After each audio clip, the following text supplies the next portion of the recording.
was over at... Oh, yes, you said you were going to take a little trip. How was it? Yeah, it was great. I always get charged up when I'm over there. Yeah. Looking forward to being there. Our studio is huge. It's really? It's like an entire floor. Oh, my goodness. It's pretty crazy. But then I was looking at some other studio space in case they throw us off here early, if I could go right on the air, and I could. It was a fun little space that I think we would like, you know. Until ours is ready. Yeah, they got some good equipment over there, too, I think. You think it works? It looked like it worked. I tested it. I said, let me see if this works. They went... I went by, Jim Brewer was on the air, and I was going to go in and say hi to him on the air, but I don't know. I didn't want to violate any contracts, but... Oh, that's right. But I think, I mean, as far as I know, I'm allowed to do that. Yeah, I think you can be a guest. I just didn't want... You know what? I was there with my daughters, and I didn't want to get started. Yeah. I didn't know what the hell was going on. He was doing well. Daryl Hammond was there, the guy sure. From Saturday Night Live, of course.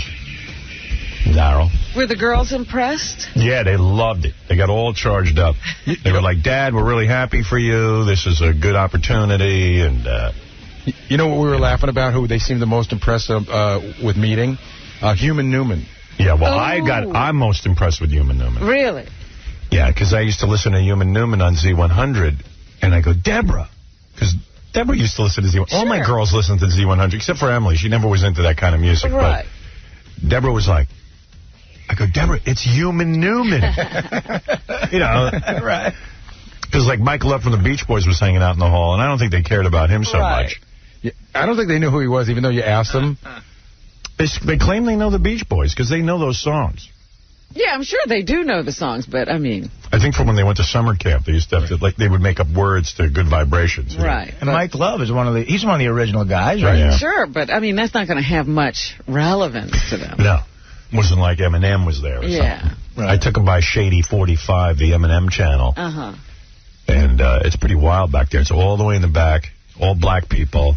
And they have curtains around the window so you can't see in. But meanwhile, the curtains are outside the glass so we can control them. Oh, so you can open them. Yeah, so I opened them up. Yeah, we looked. I go, let me see what's doing there. I figure it was like black people having sex or something, you know? Right. Open up the window. They're in there working. Right. That's what they don't want you to see, black people working. They're keeping that a secret. Right. Can't let that get out. And it was so funny. And then a black guy came walking out, and I go, hey, man, what's this? Curtains on the outside. I can control the curtains. You can't. Right. That's not the way it's supposed to work. And he just, like, walked by. Man. Those curtains are always up, Howard. Always up. Always up. Yeah. There's only one other channel that has curtains, but they have sheer curtains. You can kind of see, and it's like a brothel. It's the Maxim channel. Oh, okay. And what's going on in there? I don't know, man. I couldn't really see that good into the Maxim channel, and I couldn't hear what was going on because we were out in the hall. But I was told they have their own set of rules. Like, they put censorship on that channel because certain language they don't want. I see. I was surprised. They're censoring themselves. Yeah, they don't want it to be like, you know, Shady 45. Right. It's Maxim. Maxim wants to protect the brand. They don't want it to just turn into, like, naked chicks running around. But that's what it is. Well, it's not. It's almost naked chicks running around. Right, so get them running around in bikinis. Are they famous, though? See, because Maxim was famous for giving you almost naked famous chicks. Yeah. Well, now they're almost famous naked chicks. I got to tell you, all I saw going on the Maxim channel was, I think, some people playing music, but I don't know. That's every time I tune in, that's what they're doing. They take a lot of calls there. Yeah, a lot of calls. Hey, man, what's happening? I thought it was interesting. We stopped by OutQ. Yeah, we went by the gay channel. The gay channel, Sal and Richard's favorite channel. We met sort of a celebrity there. This guy, Signorelli, who... Yeah, Michelangelo. That's what it is. Michelangelo Signorelli, who, as Gary explained to my daughters, he goes, that's a very famous gay person right there. That's right. And the girls go, why is that? He invented outing. That's right. He invented squealing on gay people. Started outing people. Right. And you're the best line. You go, you know what? I don't know that I'm very comfortable with that. He's the Sammy. I said that. I go, I don't think I agree with outing. I forget who he outed, but he was... I think he outed... I think the first person he outed was like David Geffen or something like that. He's the Sammy the Bull Gravano of gay people. That's right. Well, then Jeremy pointed out he only outed people who were people he didn't like. No, he said he only outed famous people. Right. And I said, well, of course, because why would you out people no one knows? Who cares about Joe Blow? Yeah, Joe Blow. The gay channel's all the way in the back, right next to the Martha Stewart channel. Isn't that interesting? Yeah. We were supposed to be next to the gay channel, but it wasn't enough room for us. Yeah. I think they thought Martha's people would get along a little better with them. Are they on, like, the opposite side of the building from the NFL or something? No, NFL's right there in that little corner. It's NFL, Martha Stewart, and the gay channel. They're coexisting. Yeah, OutQ. We stopped by the NFL channel, saw John Riggins. Always. John Riggins is there perpetually. He must live there. He loves to broadcast, that guy. He's a broadcasting fool. And not only is he always there. Never says hello to us. That's right. Yeah, I know. Because you know what? I was there last week with some family. I was showing him around, and I could actually see the guy that was on with say, "Oh, that's the producer of the Howard Stern show." And he sort of glanced over and then just turned around again. Riggins doesn't like us. Yeah, I wonder if we ever did anything from that. Now you got to go through your mental Rolodex and figure out what. Because I was working in Washington when Riggins was big, and. Yeah, but we weren't the one. I mean, he has the nerve not to talk to us. Didn't he sort of insult Sandra Day O'Connor? We looked that up yesterday. He was at a party with Sandra Day O'Connor, and he got a little tipsy, and he said to her, "Why don't you lighten up? Why don't you lighten up, your broad," or something like that. Why don't you lighten up, honey? Yeah, she's a Supreme Court justice, and he's like, "Hey, honey, lighten up." That's funny. Let it rip. But you know what? Do you think Riggins sees us out of the corner of his eye and blows us off, or do you think Riggins was just lost in doing his broadcast? No, I think he sees us out of the corner of his eye and blows us off, but I don't know if he blows us off because he doesn't like us. He was on the air yesterday. He was talking. It's not like... And every time I've gone up there, he's talking. He's never standing around, like, not doing anything. No, he's working. I mean, the guy's like a marathon broadcaster. Yeah, he loves it. He's like Jerry Lewis. But he was totally aware you were there yesterday. Oh, he was? I thought he might have come out to say hello. Nah. As almost everyone else does. Yeah, I know. Yeah, he was weird about it. We'll have to get to the bottom of that. Yeah. That place is filled with every person we've ever met in our career, don't you think? And then some. It's, we stopped by and Howard's like, "Oh, I want to introduce my daughters to Meg Griffin." Right. Then you go to the host, there's Mark Coppola. Oh, there's Human Newman. It just goes on and on. Human Newman. Hello, Steve Leeds. Steve Leeds. I know, I sometimes feel like you're having a reunion when you walk through that building. Yeah. It's weird. I met Pat St. John when I was up there. That was He's the only person... He's usually there all the time. He's the only person that's there as much as John Riggins. There's a plant that isn't there as much. And what is Riggins? Just total sports talk? It's the NFL channel. Oh, it's the NFL. You might like hanging out there because you're so into sports. Yeah, I used to like Riggins. And you'll see a lot of your heroes already walking through the halls. Riggins, by the way, Howard, he's like Jack Daniels? Yeah. Human Newman? I think Riggins is like 13th on the all-time rushing list. I mean, he's one of the great running backs of all time. Yeah. No, he was great. Although he doesn't I know that. Although he doesn't look like he did. He doesn't look as big as he used to be. Right. Yeah, well, he's an old dude now. He must be like 80. No. Not 80. I'll bet you he's 50-something. I don't know. I was looking at him. He looked like he's 80. You know what, Howard? Football takes its toll on you. You guys might be the same age. Oh, really? When the Redskins won in '82, he was probably like he was past his prime. They thought. And he was 30-something. So he's probably like 31. He's probably like 50, 54, 55 maybe. Yeah. Super Bowl MVP. You know who looks good? Human Newman. Does he? But that's good he news. probably looks his age. He came right up to me and goes, "Howard, Human Newman." I'm like, whoa. How do you say that to a person? I love it. Human Newman. I love it. Hello, Howard. Baba Booey. I go, yeah. I go to Deborah. Deborah, it's Human Newman. You believe this? Out of all the guys, it was Human Newman. I knew she liked Human Newman. Oh, Riggins is 56 years old. Yeah, that sounds about right. Yeah, much older than us. That's right. And, we're children. Yeah, he's an old man. He did look kind of old, though, not Human Newman, Riggins. Yeah, next time you see him, Howard, you should ask him what Vietnam was like and all this stuff. Yeah. The Beatles. Sir Wiggins. John Sir Wiggins. Yeah, he doesn't want us to be upset with him. We can make his life difficult. Yeah, we're a big pain in the ass. Yeah, let's not make enemies. What's weird is where my office is in the new building. Uh-huh. I got this 2 glass windows, and it looks right down on the NBC building where we got fired from. Ah, you're kidding. Which I thought was kind of cool. It's like I could look out the window and go, you guys fired me, did the best thing you ever did for me. Yeah, you thought I'd never be heard from again. Yeah, look at me now. Here, I'm never heard from again. I'm on satellite. There's 3 million people listening. Now I am going right into... Yeah, I can look out the window and go, you were absolutely right. Nobody hears from me now. I'm going right into oblivion. Yeah. I don't know. You get up there and you feel stoked and you feel like you're part of something that's going to be big. Yeah.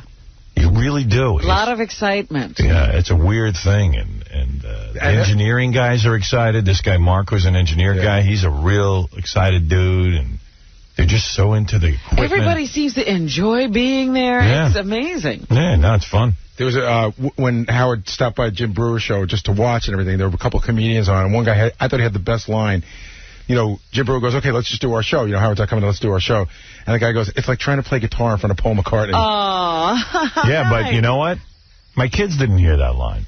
I know. They weren't listening. Too bad. It was all for nothing. It was a waste. It was a waste. I would like the kids to be impressed. I was going to go, kids, did you hear what he just said? But then if you say that, then it's like, then you're a douche. They just need to hear it. Yeah, you're supposed to quietly walk away. I believe that gentleman, and then they started paying attention when that guy called in and said he didn't want to hear about me. Right. You know, he was goofing on me. They said, like Howard Stern's out there, and the guy was like, I don't want to talk about Howard Stern. I want to talk to you guys. And I was like, oh, that my daughter's here. Great.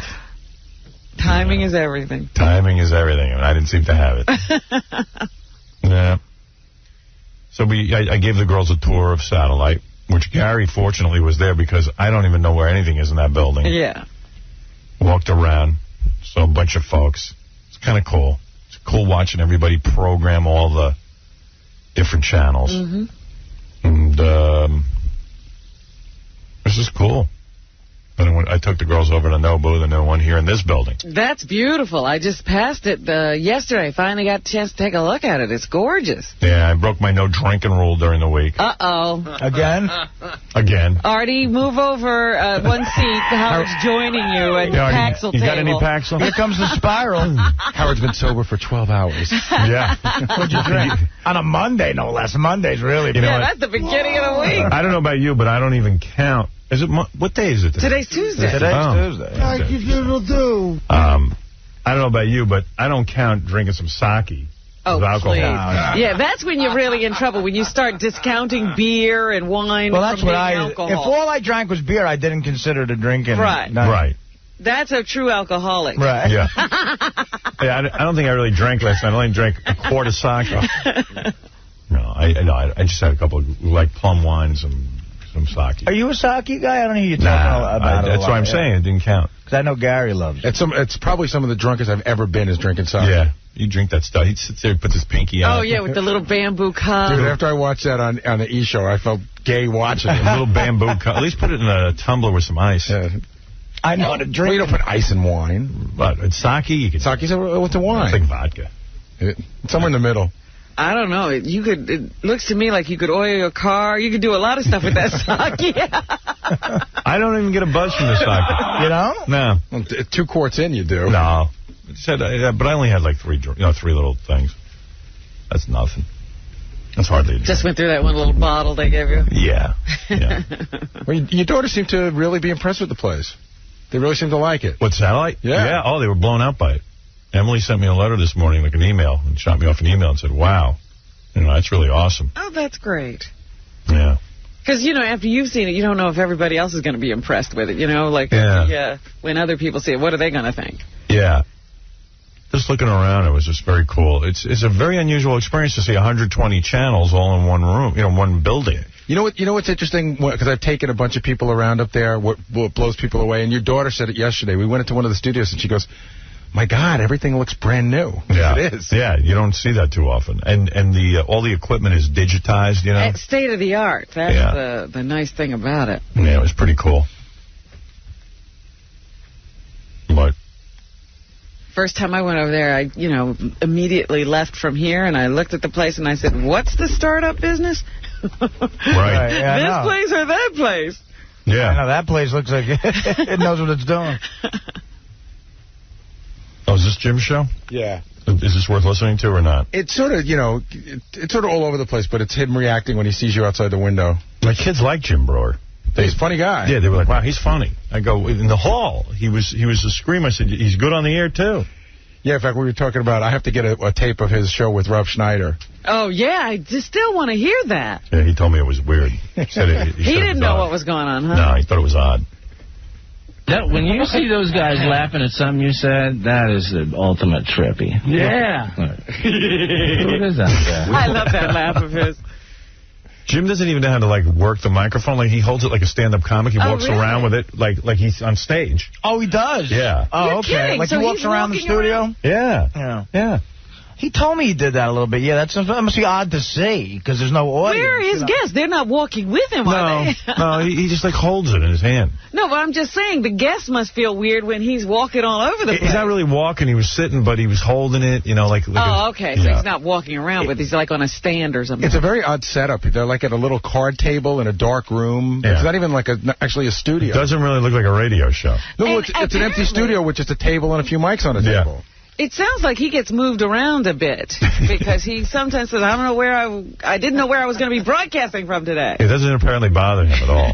What are you looking for? Oh, damn. Oh, we're getting a Stern. Yeah. Holy He said he was coming. He said he was stopping by. He's coming in here? I don't know, maybe. Wow. There's Delabate. Oh, yeah. Oh, man. It was crazy. Wow, dude. Huge, man. They're laughing at Delabate. I know. There's Delabate. Yeah. Those guys had endless hours to kill. I don't think there's any commercials or anything. Oh, no. Hey, there's Delabate. I said to Howard, I don't think I've ever seen a performer less stressed out than Jim Brewer. Really? He's in flip-flops and shorts, and he comes out, he's like, dude, you got a couple of minutes, but we'll be back. I'll see you later. Like, no stress at all. Yeah, you can't, I think he just stopped the show for a few minutes, came out and said hello. Really? Yeah. Thanks, man. Come in here. I don't think so. You can, right? Well, I don't know. Can he come in here? He can do whatever he wants, man. Outside the glass. Poor guys like, when does he come in? Wow, dude. What's up, Hammer? Come in here. Baba Booey, everybody. Everyone, the women. Women, those are your daughters. Down the hall. Dude, they got... Someone go get him. Go get him. They're playing your song. Floyd, you want to help him find the studio? Oh, Larry, you did not just knock us out. Come on, Larry. I'm still on. You're on? I'm on. I'm off. I'm on. Gee, I don't know what these guys are doing. I don't think he knows when he's on. When he's off, the headphones got knocked out. Right. It's weird how they're casually just saying the S word, you know? Yeah. It's funny. Don't you move now. Don't you move. That would be just too true. Larry, don't get too excited. Is he allowed to come on? I don't think he's allowed yet. He might not be allowed. Yeah. We didn't know. Yeah. I was just like, great. Am I allowed to go on there or what? But anyway, yeah, that was cool. Seeing Stern walking by. Yeah. I don't know what happened. So why can't he come on? Maybe contract or something. Okay. That guy allegedly looks like Stern. He looks just like him. I don't know if that was really him. Yeah, that ain't really him. I think he sounds a little bit like him, too. Glad he came by when you're here, Darryl. Yeah. That's Danny Masterson, his brother, farting in the corner of the room. That was a previous guest. It was a disaster. That's what was going on. Now, my kids go, gee, we wish we could hear what they're saying. I go, probably it's better you don't. All right. This is a lot of foul language. Meanwhile, look what I do. Oh, you don't use bad language. Right. They don't let me. I got a feeling when we get there, it's going to be casual, and then one day we're going to get off the air and go, God, we were just filthy. Yes, exactly. Yeah, right. So, like, one day we're just going to go, what did we just do? Yeah, do you think we'll work into it slowly? I don't think it's going to be right away, and then I think we're going to get comfortable with saying this, the F word, and then one day we're going to go, my God, that was really dirty. I'm just funnier when I could use curse words. Oh. I think. And I think there's going to be a day where we're going to start getting into some of our wacky sex stories that we can really tell. Yeah. Like yesterday's show got so many edits. Right. I was looking over the list of stuff that Dead Air Dave dumps. Mm-hmm. And, oh, my God, how did anybody follow any of the good stuff? I mean, they just obliterated the shit. Where else? But I know it'll never get on. Yeah. Yeah. Anyway, those guys, man, what the hell's going on in that studio? It sounds like a gangbang. I always think everybody must be getting high. That's what it sounds like to me, like one of those parties where everybody's sitting around high, being ridiculous. Yeah, I thought those guys were high. Here he comes. Oh, man. Here he comes. Back of hammers. Here, you can have my thing. What are you doing? You just hanging out? All right. He's just... You can't come on. Is he not allowed to be mentioned? There's a guy that looks just like him, though. Gotcha. Okay. All right. Sorry. So this guy's hanging out. Looks just like Howard. But apparently, you know. It's an impersonator. Like you, Darryl. Yeah. Do you have a Howard? Do you have a Howard Stern? No, I don't know. We're going to do this now? It's like playing guitar in front of Paul McCartney. It's a little awkward. Really got to go through. See, that's what I wanted the kids to hear. Yeah, they didn't hear that. No. Unfortunately not. What are you going to do? Try to impress your kids, and they miss the moment. You know, you just got to figure they'll be impressed. They'll get it. Take the tape to them. You got the tape. Kids, listen to this. This is what you missed when you were talking. Sit down. But really, at this point, don't you think they're already impressed? Yes, I'm joking. I don't need to do that with them, I don't think. I'm not sure. And if you do, you're not going to anyway. The person I need to do that with is Fred. He's not too impressed. Doesn't seem to pay attention. Play it again. No, Fred seemed to be impressed with you. I remember at his party he said he loved you more than his wife? Yeah. Fred was drunk at his birthday party. Fred's 50th. Was that the whiskey talking? Oh, my God. No, he also started roasting the audience at some point. Yeah, he was out of it. I think he started making fun of Jason. I know. Maggie Buckwell looked at me and went, oh, my. I'm very angry. I go, yeah. I was feeling frisky, but I was a little too drunk to pull it off. But Fred got up and made a rambling speech. I wish I had a copy of it, where he confessed his love for me more than his own wife, and then he told her, hey, sorry, honey. Transcripts from Oprah. You know, the truth is the truth. Got to deal with it. I watched the Pam Anderson, and this is like the front page of the website. How old is this kid? I don't know. I was looking at his picture. I can't tell. And here's his whole rap. You ready? Yeah. It's about 3 paragraphs long. This is why Natalie should date him. Yeah. It's called Date Me and Natalie, and you get on there, you click on it, it says, I'm asking for one date with Natalie Portman. I'm not asking to marry her. I'm not asking for a week's vacation with her. I'm not asking to exchange love letters with her. I want one conversation with her in person. I've decided to ask for this through a website presenting my argument about why I feel this is worth Natalie's time. Oh, okay. Okay, you want to do something funny? What? All right, this is good. I know people wrote me not to talk about Ross's wedding, but we convinced Sal. Sal is now somewhere talking to Will. You can't hear this. We convinced Sal that Richard Christie was invited to Ross's wedding. He's pissed. And we can hear what he's saying? No. Will, here's Richard. How did you convince him you were invited? Well, Will comes up just one day and he goes, hey, so I hear you're going to Ross's wedding. I was like, yeah, I was kind of surprised. You know, I know. And I was playing it up for Sal. And I was going, yeah, I kind of know him. It's really cool that he invited me. You know, I've only met him a few times, but he's a real cool guy. And Sal was like, I can't believe you got invited to his wedding. That's not right. So I said to Sal during the break, I said, Sal, I can't believe Richard was invited. And I'm like, hey, Richard, good, we'll hang out Saturday night. And Sal's out of his mind. He goes, I can't believe a slot opened up from Ralph, and I'm not invited. We should make this quick, because... yeah. Oh, okay. And so if you want to jerk him around, I can bring him in here. Okay. Oh, yeah. Yeah. All right, you go get him. Absolutely. Tell him that we're talking about the fact that Richard's going to the wedding. Yeah, it's funny because when you said Ralph wasn't going, right? I figured, oh, my. Yeah. Who gets that slot? Anyway, so, right. So anyway... golden ticket. Yeah, so there's a lot going on with Ross's wedding that we're all going to this weekend. I mean, Fred wasn't invited.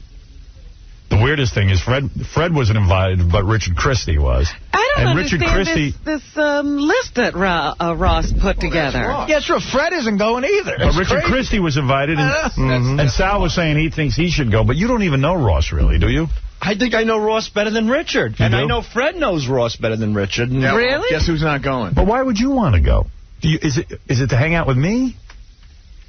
I mean, I said, first of all, I was shocked that Richard was invited. Yeah, that was a big surprise. Yeah. You know, I did not know that at all until just a few minutes ago when somebody said to me, yeah, Richard got invited. I went to Ross's bachelor party, and the Scores one that you threw for him. That was great. We had a good time. I was deliberately polite, you know, to show that I'm a normal guy off the air. Gary thinks Richard's at you're at my table. Am I? Because are you bringing a date? I heard a couple names. I didn't recognize anybody, but I didn't know if that was the same one you were at. Or are you bringing a date? He makes a good question. Can I? I don't know. Can I? Ross was saying that if he didn't put the plus one. You didn't put no disrespect to Richard. I mean, how does he invite Richard? I mean, I don't want to... Look, me and Richard do a lot of things together. We're almost like a comedy team at this point. But why would Ross just invite Richard and not me? I mean, Richard was even telling me off the air that he would rather I be there because we would have a better time. Maybe he's had some personal experiences with Ross that you know nothing about. Are you working Saturday night? Yeah, I'm at a comedy show in Staten Island. Oh, would you give it up if Ross invited you? Yeah, of course. I don't think he's going to invite you now, though. Yeah. Well, wait a minute. You would give up money? You would disappoint your audience? What audience? 11 people? Circles. I played that room. You'll sell out Circles. I would disappoint the waiter, the bartender, and the doorman. But it's going to be a beautiful weekend. Why would you even want to go to a wedding on a Saturday night? Let me ask you this, Howard. Would you mind if I went? Well, I don't mind. It's not his wedding. I'm not inviting you. Yeah. It's not up to me. Can he be your date, Howard? His wedding. Yeah, leave Beth home. What do you mean, would I mind if you went? Absolutely not. It's not up to him. I would love it. Ross is inviting a bunch of people. Howard has no idea. I'm going to hang out with Richard and get drunk. You might as well be there.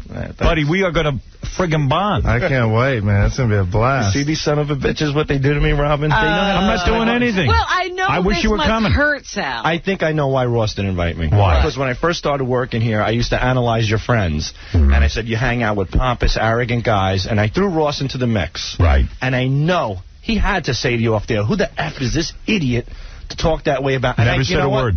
And I have to say now. Well, he certainly fixed him now, didn't he? He invited Richard. He got me because it hurts. But Sal wants to go to hang out with me. And you know what? That's what I think he realized. You're right. Like, you don't care about Ross and Melissa getting married. You care about hanging out with Howard, right? But nobody does. Because Sal went to a wedding last weekend. Did you want to go to that one? Or? No. Here's the funny thing. I was at a wedding last week. I'm at the bar, and these guys come up to me. They go, where's Richard Christie? I mean, we're at a wedding. I had a thought that we could do something fun. What? Because I know Ross really respects your drumming. Yeah. He has a band coming. You drum, really? I'll sing.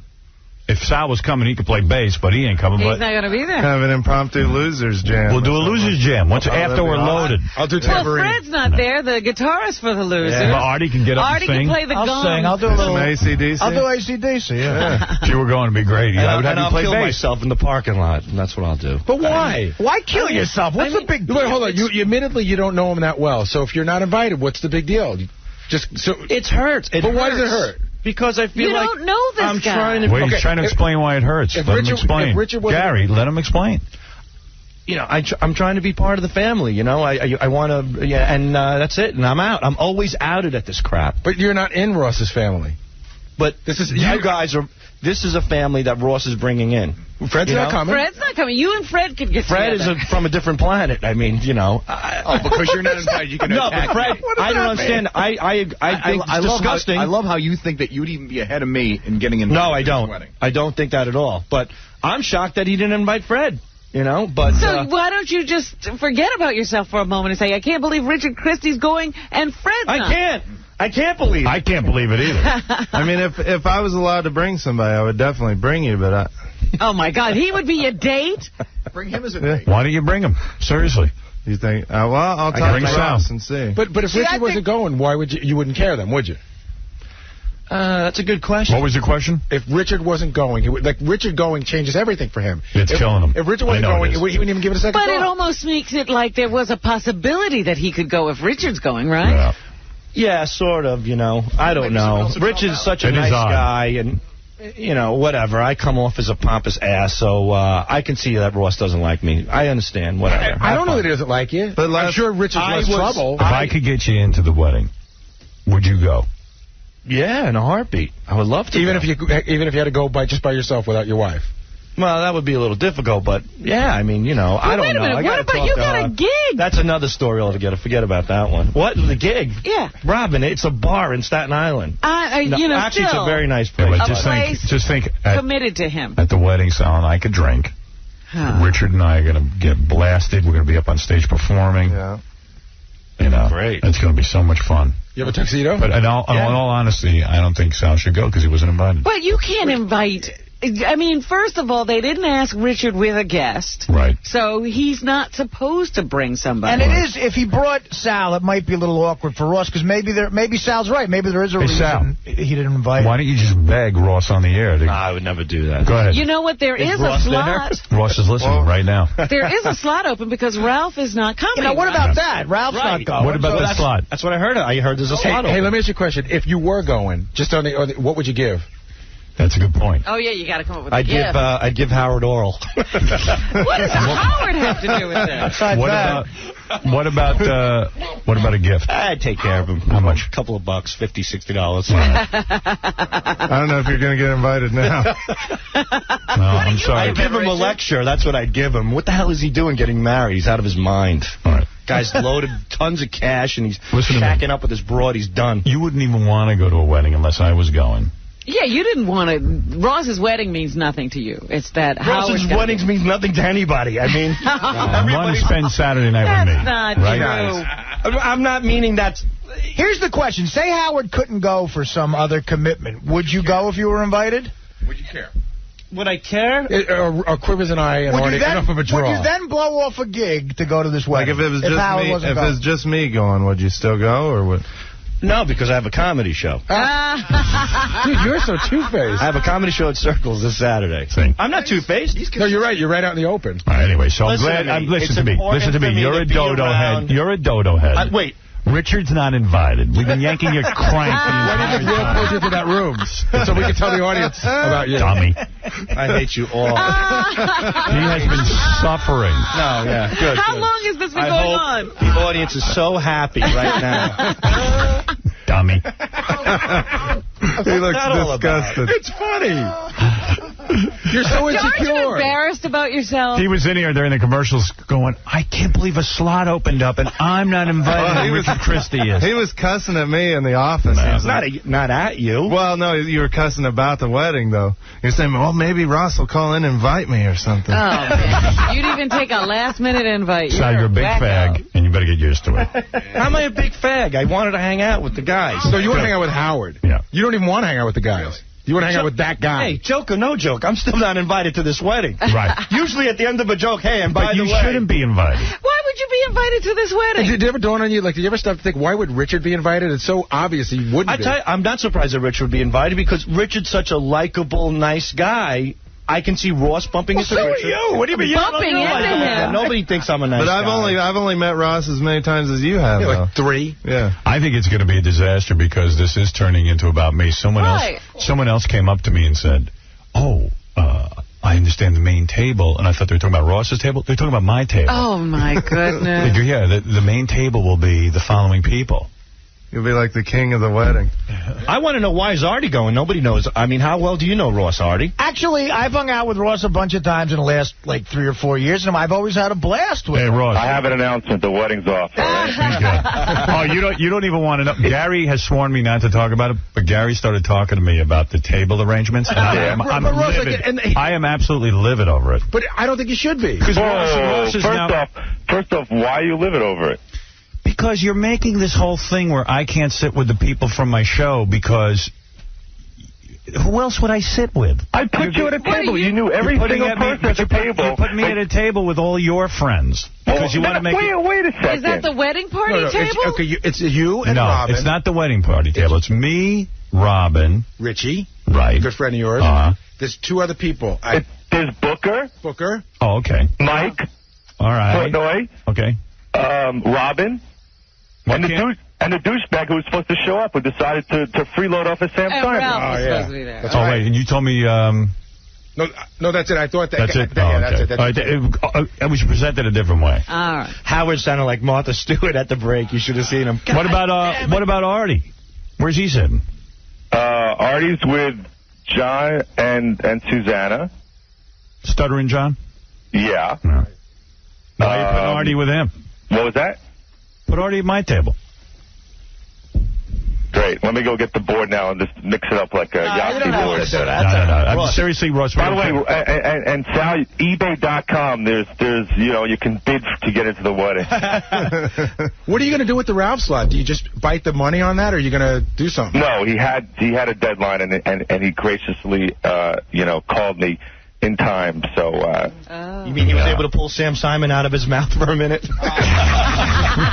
While he was in between his ride down PCH and his Bentley. Yeah. Oh, my God. He's right. I'm telling you, he's like a captain. You don't even know what's going on. I don't want to know because it would kill me. Our friend Richie was out in California, so he went over to see Ralph staying at Sam Simon's. And he said that Ralph walks around like a married woman. And like, this is where we're putting our guest house. This is where we're...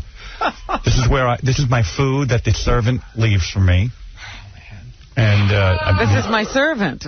And he drives around in a Bentley. He's yeah. I got to tell you, he was so stressed. He called me. His biggest dilemma the other day was calling me, while he was driving the Bentley, going, "I I'm trying to get a ticket back to New York, but then back to L.A. again. I'm like, don't be mad. I go, I don't care what you do. Just tell me what don't leave me hanging. But he's having the time of his life. Because it costs money, right? Sam's got to buy him a ticket to New York, a ticket back to L.A., and give him money for your gift. It's expensive for Sam. He's a sugar daddy. Ralph's got a sugar daddy. Yeah. He's totally hooked up. This is not his first one, as far as I'm concerned. In fact, he dumped Stamos. That's what I'm saying. Stamos used to be. He dumped him. He did, because Stamos is happy. Because Stamos doesn't really give him the lifestyle he wants. Because Stamos likes vagina, that's why. Sam's into vagina. Sam. I thought I'm telling you, something's going on there. A guy is not this good to another guy. That's what I think. See, Stamos has a whole scene going around, so Ralph can't suck everything dry off it. At Sam's house, it's just Ralph and Sam. Right. So it's all for Ralph. Because Sam's lonely. Yes, Ralph doesn't have to compete with any women. Right. Yeah, I don't know what's going on there. I do. I think Ralph said he's going to go to masseuse school. Really? I wonder if Ralph walks around naked in his house. How you holding up, pal? You going to make it to this thing or what? Yeah, I got a bit of a cold, but I'm fine. I told you to call me. I thought you were going to call me last night. I know. Then I just got stuck at work, and then I had to go meet the folks. Took them to the Nobu. Oh, good. Okay. But everything's fine. All right. I zapped him on the email, and I said to him, you okay? Seriously, you want to talk at all? Uh-huh. Even though I'm the worst guy to talk to? Right, yeah, don't talk to him before your wedding. So he goes, yeah, I'm going to call you in a few minutes. And he blew me off. I'm sorry. I'll call you today. No, I'm afraid you'll give me one of those lectures that No. I'm having a great time. Yes. Yeah, he's looking forward to it. I'm looking forward to this one. Oh, I'm sure you can't wait. I'll tell you one thing, Howard. You really better never get married. Because you will take so much crap. I thought that... I mean, really, you have dished it out. The other day I was feeling romantic, and I went, what would life be like if I got... I went, See, you have the brain that goes there. Yeah. Go ahead and do it. See, that's the seed of a thought, which you didn't own 5 years ago. Go ahead and do it. You won't be able to fight off that thought You forever. didn't even own that thought 5 years ago. That's right. He's always owned that thought. He suppressed it. She's right. What about... No, man. I'm into you getting married. That's going to be good. Hey, I heard Randy Gerber isn't in the wedding party. The other big celebrity is Cindy Crawford, and I'm hoping she's going to take some of the heat away from me. The porn star? No, Cindy Crawford, the real model chick. And, settle down, kids. So I was glad that they are going to be walking down the aisle, too, in the wedding party. Yeah. Then I heard it's just me and... What happened? Beth and... I'm going to hire some impersonators to walk down, so, Are they not coming at all? Of course they're coming, but... He's not in the wedding party. I forgot that because he came to the bachelor party. I forgot that he wasn't in the wedding party. I thought he's a better friend to you than I am. That is correct now. Come on, everybody's my friend. All right, good luck, man. No one wants me talking about your wedding. I can't wait for this to be over. Look at your friends. They're ranking themselves. Yeah. Oh, we did that already. Yeah, they did. We ranked each other because what happened was, this is a funny story. Oh, yeah? Ross has 2 best men because he couldn't decide. His buddy Mike, his buddy Yogi. So he went to our other buddy Ross, and he said, listen, it was very close. It was very, you were really my next choice. So Ross calls me up, the other Ross calls me up, he goes, hey, guess what? I'm number 3. So then we all ranked each other. I think I'm 5, Booker 6. We're not sure where you are. Sounds like you're 14 because you didn't come to the bachelor party. Right. It sounds like The Bachelor for queers or something. He's handing out roses. You're the queers. Yeah. Thanks. All right. Yeah, that sounds like, where am I? You always said Beth doesn't care about marriage, but if you proposed to her, would she say yes? I don't know. I believe she would. In a heartbeat. But she'd say yes, of course. But she doesn't. It's not a burning passion of hers to be married. Let me tell you something. This wedding is going to burn her. I was going to say, does this bring difficulty, this wedding? Women love to see that. Well, certain women, and I'm not going to mention any names, have said to her, don't worry, you're next. and so probably somebody's going to aim a bouquet at her. I know. They have that bouquet throwing ceremony. That'd be funny. Which makes life easy. See, Dana Short doesn't have a shot at that bouquet. Yeah, good. You're lucky.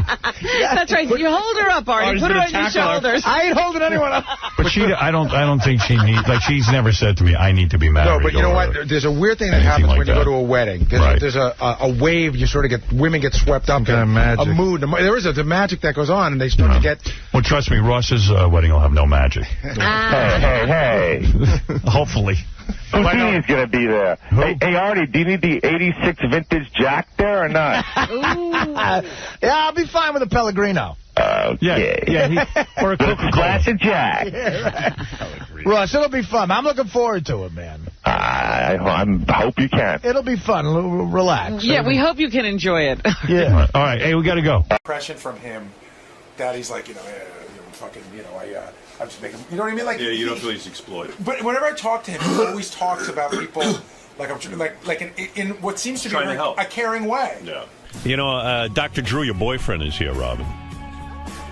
And well, I can't wait to see him. Yeah. Well, you know, it's a good thing he's here today. I want to talk to him about Michael Jackson because I have a point of view on this. There he is, Dr. Drew Pinsky. Look at this guy. Wearing the jeans, casual look. Very nice. You look good. Ready for my beating from Robin? Well, we'll get to that. I'm not going to beat you. Stop it. I'm looking at the front page of the paper. Actually, I didn't get a chance to talk about this today. Jacko, Michael Jackson. He was a mess, addicted to medication. Tour bosses drove him to early grave. I was wondering what you thought of this lawsuit that the Jackson family is having against.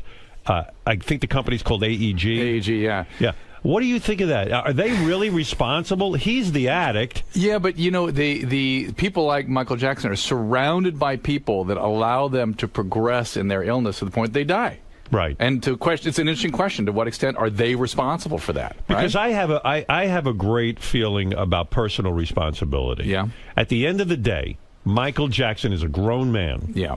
And he decided he needed money because he had squandered a lot of money, and he had to go back on tour. He decided on AEG's offer. They put up a lot of cash for him to go out there. Yes, they demanded he go work for it. Yes. It's like, I was sick, and I had to go work on America's Got Talent. What's that show called? Yeah, I didn't go to NBC and say, I'm sick, I can't do I showed up. They didn't have to go prescribe a doctor for me. Right. I take personal responsibility. I'm not a child. But you're not. You don't have mental illness. You know what I mean? These are really severe mental illness issues. I mean, he died of his mental illness. He died of addiction. And I agree with you. Listen, what I always say is people aren't responsible for their illness. They're responsible for their recovery. But can't the Jackson family take responsibility? But if they couldn't get Michael Jackson under control, why should AEG be able to? Listen, I'm not saying they should. It's just an interesting question. You know, it's another piece of his story is Deepak Chopra. I'm sure you've spoken to him over the years. He saw the addiction. Went to Michael. They were in Arizona, I think he said, as some sort of detox, nonsense. No, I mean, like cleansing nonsense, rather than. Sorry, Robin, about that. Well, it's not nonsense. You're going to quote Deepak Chopra now. But if the guy is seriously addicted to drugs, cleansing might be nice, but he does need psychological counseling. Colonics aren't going to do much for him. I'm just saying he needs. Well, colonics don't help mental illness either, right? Right. That's right. And Chopra, who's full, Chopra is the real deal. He's a physician. He's worked practice for years. I used to read his research when I was a resident, strangely enough. But anyway, so he goes up to him and goes, this is an addiction problem. We got to do something about this. Michael, I'm really concerned about you. That was it. Last time we ever spoke to Michael Jackson. Oh, that was the end. Because when I met with Michael Jackson about a business thing, I brought up Deepak Chopra because Michael was not even communicating with me in the meeting. He was just out of it. Yeah. And I go, I know Deepak Chopra. And he goes, Deepak is. And that was it. That was the whole conversation. Kind of weird. Yeah. So I never knew what the rift was there.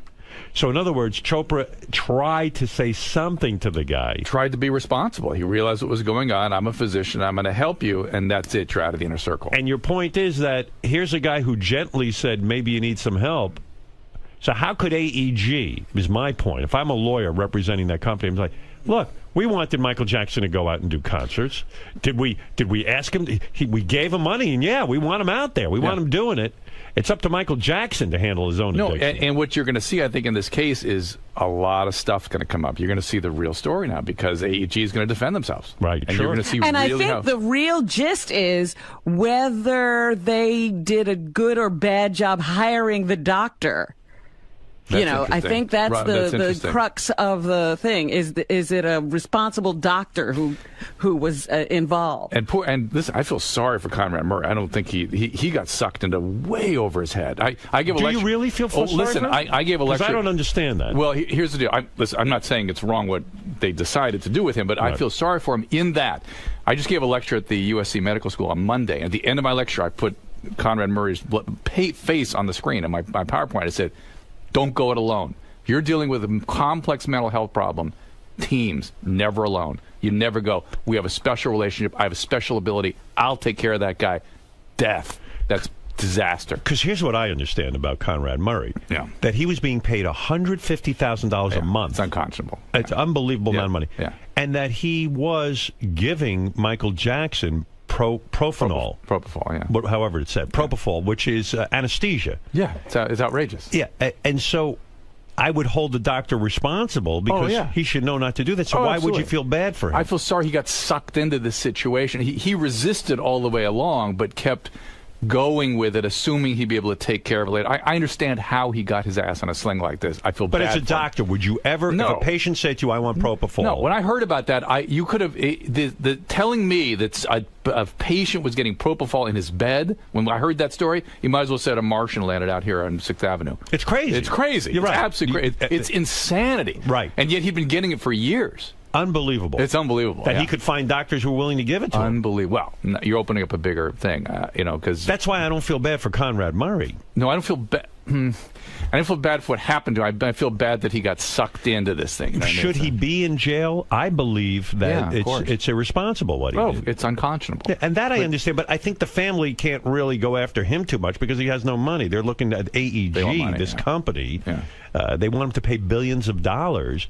And I'm certainly, listen, if somebody is responsible for someone's death, I think they should pay. Yeah. But I have a hard time wrapping my head around an adult man. Well, oftentimes families are looking to assuage their own guilt in situations like this, too. They don't want to take any personal responsibility. There you go. I agree with Great insight, Robin. Yeah. Now, let's get back to you, Doctor. Oh, don't try to butter me up. Listen, I just was feeling so great with how long I've gotten without being beaten up by you, Robin. I'm feeling pretty good about this. You're sorry you ever evaluated Robin as a narcissist, a 34. She received the highest score ever in the history of your exam. Correct. I think there was one. I think there was one higher one. No. You said I was the highest. No. My co-author. I resent that. What you discovered in your research was that Robin was not only the biggest narcissist on our show, but the biggest narcissist that you found in any celebrity. Get out of here. Yeah. She was the worst case of any narcissism you'd ever seen. I'd believe that. I don't know about worst case, but she is the winner. The co-author, who's actually the guy that gave you the test and appeared on the show, if you remember this, he's a professor at SC Business School.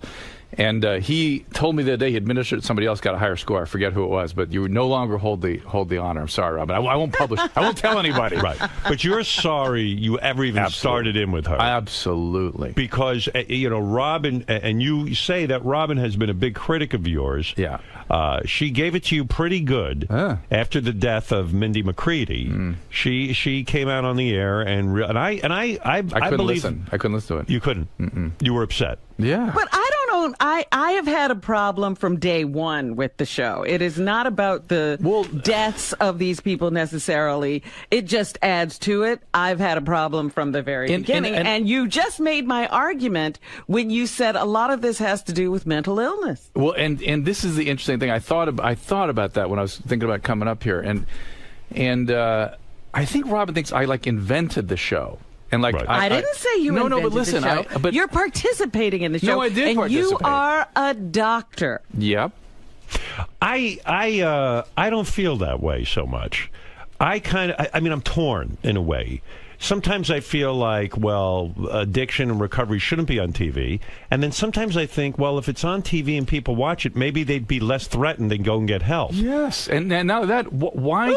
But Robin, listen, why can we have shows about, listen, I spend my whole life... I don't like any of them. I'm trying to reduce stigma about mental illness. Why? And listen, why do the constant refrain is, why do we treat illnesses below the neck different than those above the neck? Why do brain illnesses different? They shouldn't be. So we have shows about surgery and emergency rooms and everything else. But, no, mental illness, we can't do that. We cannot do that. That sustains the stigma. Now, people don't want to do it. Fine, I totally get that. But when people sign up to do you're reducing the stigma? Robin, when I was running a treatment center, we would have people come in all the time. Really almost every day. And we didn't advertise where we had our center. But people would come in not knowing it was us. It was the same as a TV show. And they would come in and they go, I watched this TV show and I could no longer, I saw this patient. I thought that's me. I can't deny this anymore. I've got to come in and get treatment. and they would do that. And that Nothing to wrong me with is, that. oh my God, that's why we did this. But you got slammed after Mindy McCready committed suicide. Yeah. And your defense was, hey, look, I treated her. There's a lot of people I've treated who have never gone back to drugs. I can't guarantee that someone won't go back to drugs. And I haven't treated her for 4 years. That's exactly right. I haven't seen her in 4 years. I talked to her. Some people asked me to call her when her boyfriend or husband killed himself, and I did. And I talked to her, convinced her to go into a hospital. Right. She was severely depressed. I'm not even sure drugs was a part of the thing at that point. Right. And she was afraid of stigma. She was afraid people would find out. She went in. People found out. Scared the shit out of her. She left. Killed herself. Yeah. Wow. So that backs up your point that if it wasn't such a shameful thing to go get help, maybe that she would have stayed in the hospital. I think you talking about your treatment over the years has been very helpful. I've had therapy for over 10 years. I talk about it all the time. Right. I think it's the greatest thing I ever did. I have an anxiety disorder. Robin's making it worse. Right. You make it a lot worse. Right. Now blame me like I'm running your feelings. You affect my feelings. I can't run your... My dear, you can't change the world. You have to change yourself. Well, what do you think of that, Dr. Drew? I work on that, but I'd also like to make a difference in the... And that's Robin's music. I know that. So that means she made an excellent point. It was an excellent point. That's right. Touche, Robin. Now he's going to tell me I can't just talk. I've got to worry about his feelings. Well, here's what we have. Did he worry about mine with his stupid test? Listen, I didn't. You're Robin, again, this is why she's so great. Yeah. I don't argue with Robin. I didn't take a beat and think about it because you discussed it here on the air, and by the way, it was my partner. I'll take responsibility. My name's on the thing. Right. I wish I'd taken a beat and gone, I wonder if I should give her a call and make sure this is okay with her. You're sorry you put that in a book. Deeply. It wasn't worth the aggravation. How many years ago? And here we are talking about this. Well, listen, the woman is hurt. I understand. She doesn't want to be the biggest Well, now narcissist he's talking about his... But, the point of all recovery is you have to deal with the with the reaction to your previous... behavior. Yes, well, and that's all that's ever happened here. Robin's not the only critic. This is interesting to me. What? After Mindy McCready's suicide, Richard Marx, the composer, the singer, he compared you to Dr. Kevorkian. I know. And he put that out on Twitter in writing. But interestingly, after he put it out, he then took it down. Yeah. He deleted his He was comment. afraid I was going to do something. Or, you know what I mean? I don't know. What do you think? I think you didn't do that unprompted? No. I hate Twitter. I hate all that stuff. It feels, you can't imagine how it feels when you go out, when you're out there trying to help people, and you take. I know I'm taking risk with my profession and my sort of how I'm perceived by people. I understand that, but I think it's worth the risk. And then when people don't understand and attack, it is painful. Because I think you have a really good heart. And I think you really do care. I think if we were to open up your head... I think you don't know him. I think that Dr. Drew actually cares about helping people. You don't know that for a fact. You think I feel that way about him. Thank you.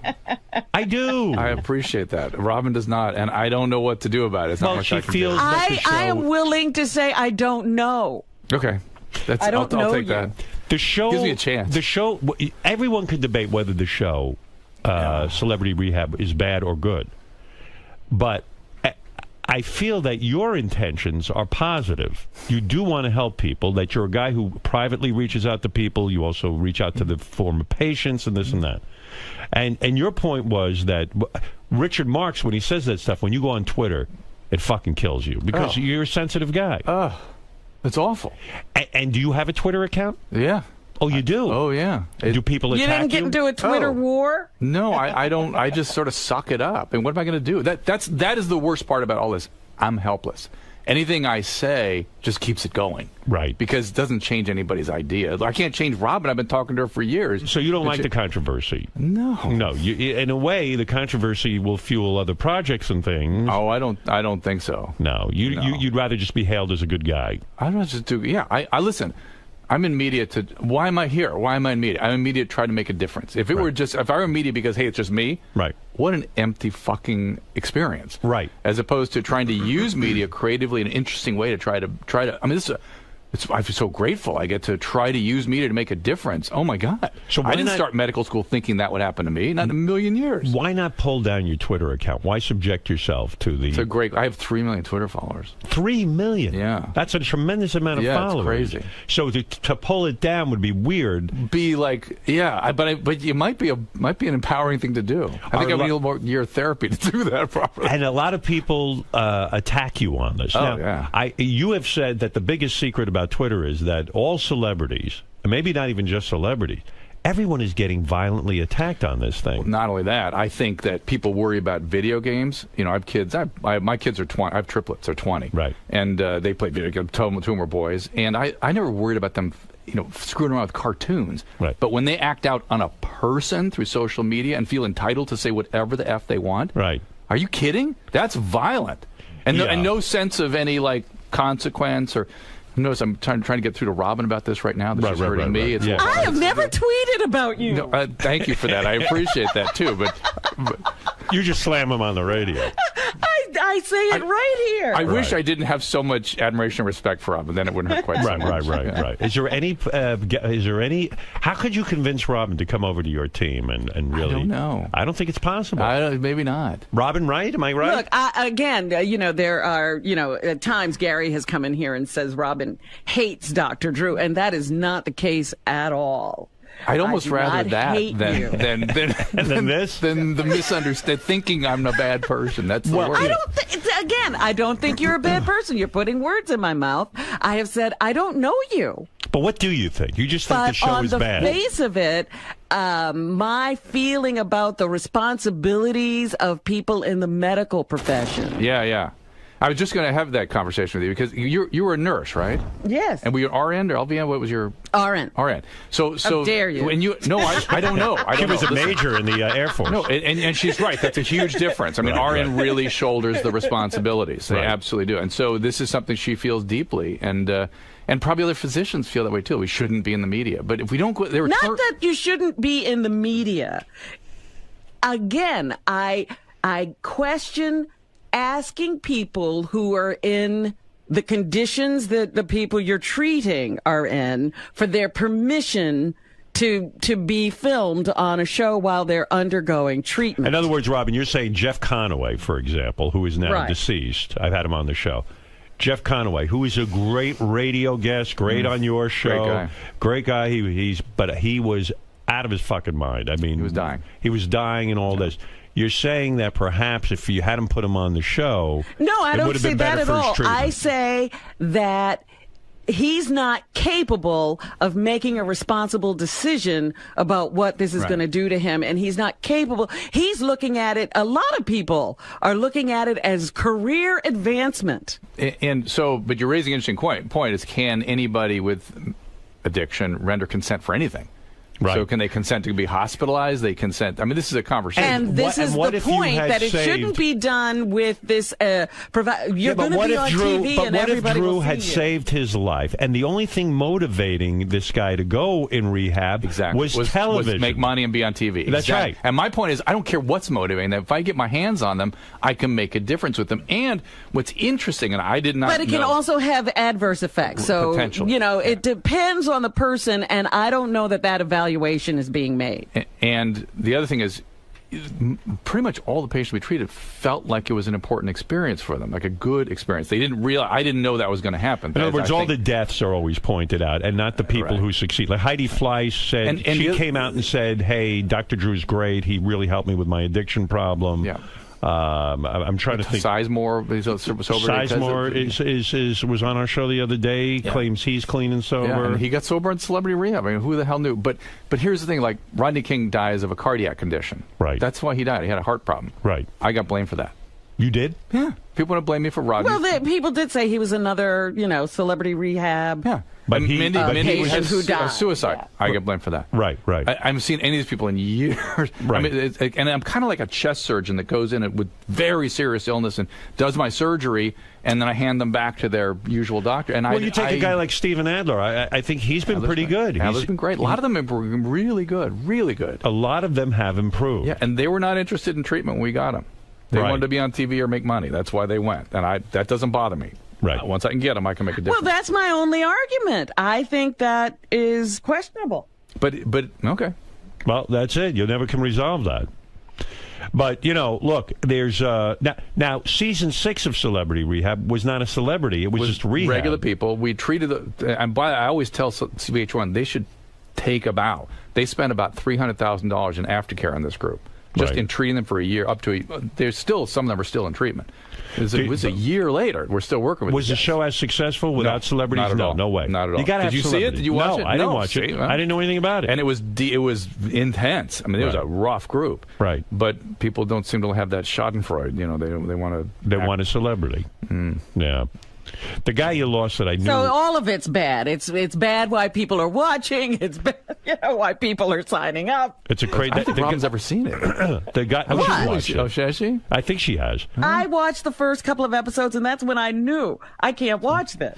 Alice in Chains guy. That guy knew he was. There was no way he was going to be saved. I couldn't. He was just way gone. And listen. This is a bigger conversation too, which is. All my patients die of prescription drug overdose. They don't die of heroin overdose. They don't die of coke. They die of prescription drugs. That's pretty much all what happens.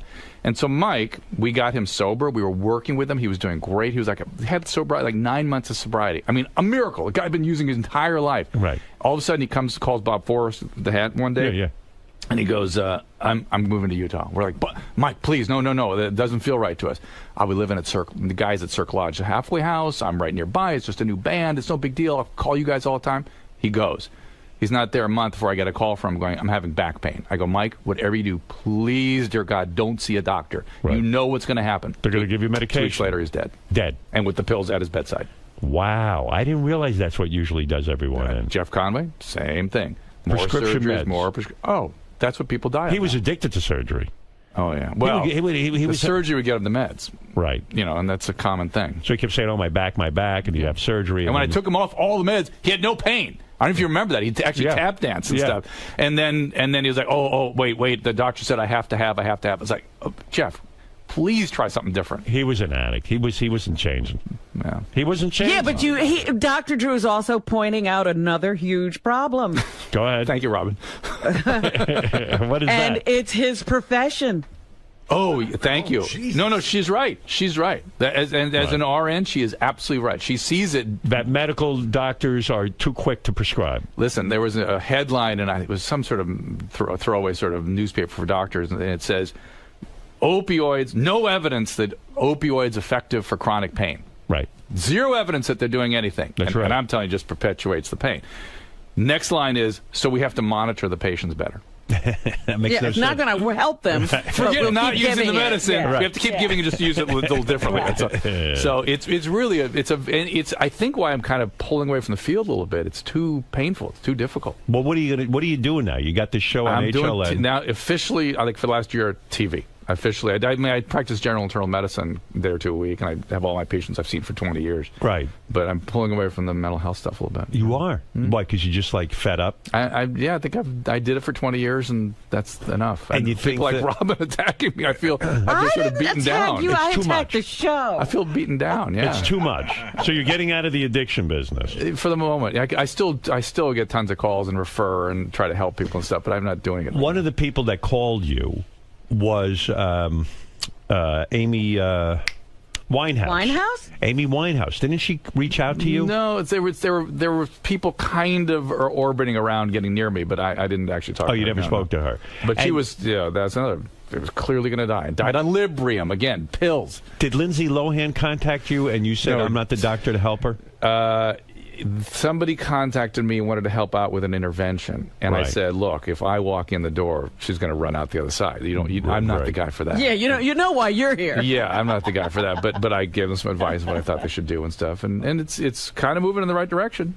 Yeah. Well, she's being court ordered. I think tomorrow or Thursday or something. She's going to treatment. She's going to treatment. Yeah, good. I mean, and I've read the sort of the court order, and it is that she has to spend at least 6 months and can only be released by the medical director, and they're not going to release her in 6 months. No way. So the reason that you wouldn't have been good to help her is because you were on television, and she would have just run away from you. She's another one like Robin that takes aim at me and thinks I'm like trying to hurt her or something. She's like me? Well, oh my goodness! Is she a 34? If you ever think of rekindling our relationship, you got to be careful what you say. I really misstep with Robin every damn time. I can't get it right. I'm like Lindsay Lohan. I can't. What I think he means you're too attractive. That's what I meant. That's what I meant. By the way, biggest success story Celebrity Rehab ever had is Dennis Rodman went on there. Now he's an ambassador to North Korea. I mean, look at him. He's soaring to new heights. Wow. What do you make of that? I don't know what to make of that. It scares Should he me. be in North Korea? No. Was it ever determined if he was an addict? He never admitted to any kind of addiction, did he? Well, at the end he did. Well, if you remember, this is the part. There's so many things that were very vivid for me that the world didn't kind of pick up on. I scanned his brain. We did SPECT scans on his head. Yeah. And it showed alcohol damage, like severe alcohol damage. And he had this very strange thing where his temporal lobes weren't functioning and his frontal lobes were hyper-functioning. Wow. The psychiatrist and I had never seen anything like this before. So he can focus on one thing like a maniac, right? But he can't sort of process the nuances of what's going on emotionally with people. Is that interesting? I see. Yeah. So he could and just think, he and the leader of Korea, I know, North Korea, hit it off. They may have the similar profile. Well, so I guess that's what Robin's whole theory on the show is, that look at this stuff that you discovered medically about Dennis Rodman, and then it's out there for the whole world to see. Probably he doesn't realize that could be damaging to him. No, it wouldn't be damaging. Maybe you should be like, wow, that's why that guy can focus on one thing like rebounding. God bless him. And also, he used to read like a maniac and stuff, and he's monomaniacal focus. Right. But also why you shouldn't expect him to really sort of work in group therapy. Right. Because he can't pick up on the nuances of what's going on in the room. Because he said he had no addiction problem. Well, he never really... No, he copped to it by the end. He did at the end. He promised... His really interesting thing with Dennis, he said, you and I will have a relationship, but you're going to have to fight for it. It's like Robin. I have to fight for it. Yeah. Now I'm like Dennis Rodman with temporal lobe problem. And Lindsay Lohan. No, you're way vastly superior. Right. But and lo and behold, he and I had a relationship by the end. We really did. I have great affection for him. What's funny about him is that he said to you, "I'm not going to stop drinking." Well, a lot of people do that. Listen.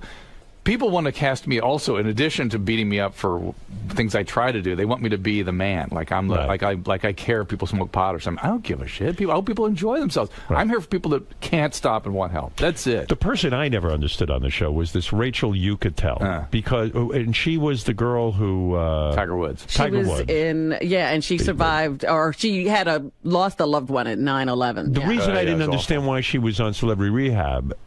She was addicted to absolutely nothing except for love. It seemed like you were grasping at straws. It seemed a little bit of a reach, but she actually really responded to treatment. I mean, she has now a baby and a husband and stuff, and her relationships were a mess. Right. And she really did some good work, and we sort of constructed her. I mean, understood her as a love addict, and she was getting going with pills and alcohol, make no mistake about it. All right. And she didn't make much of that, and she didn't want to really look at that, and so we looked at the primary thing, and motivating that is this interpersonal thing. I see.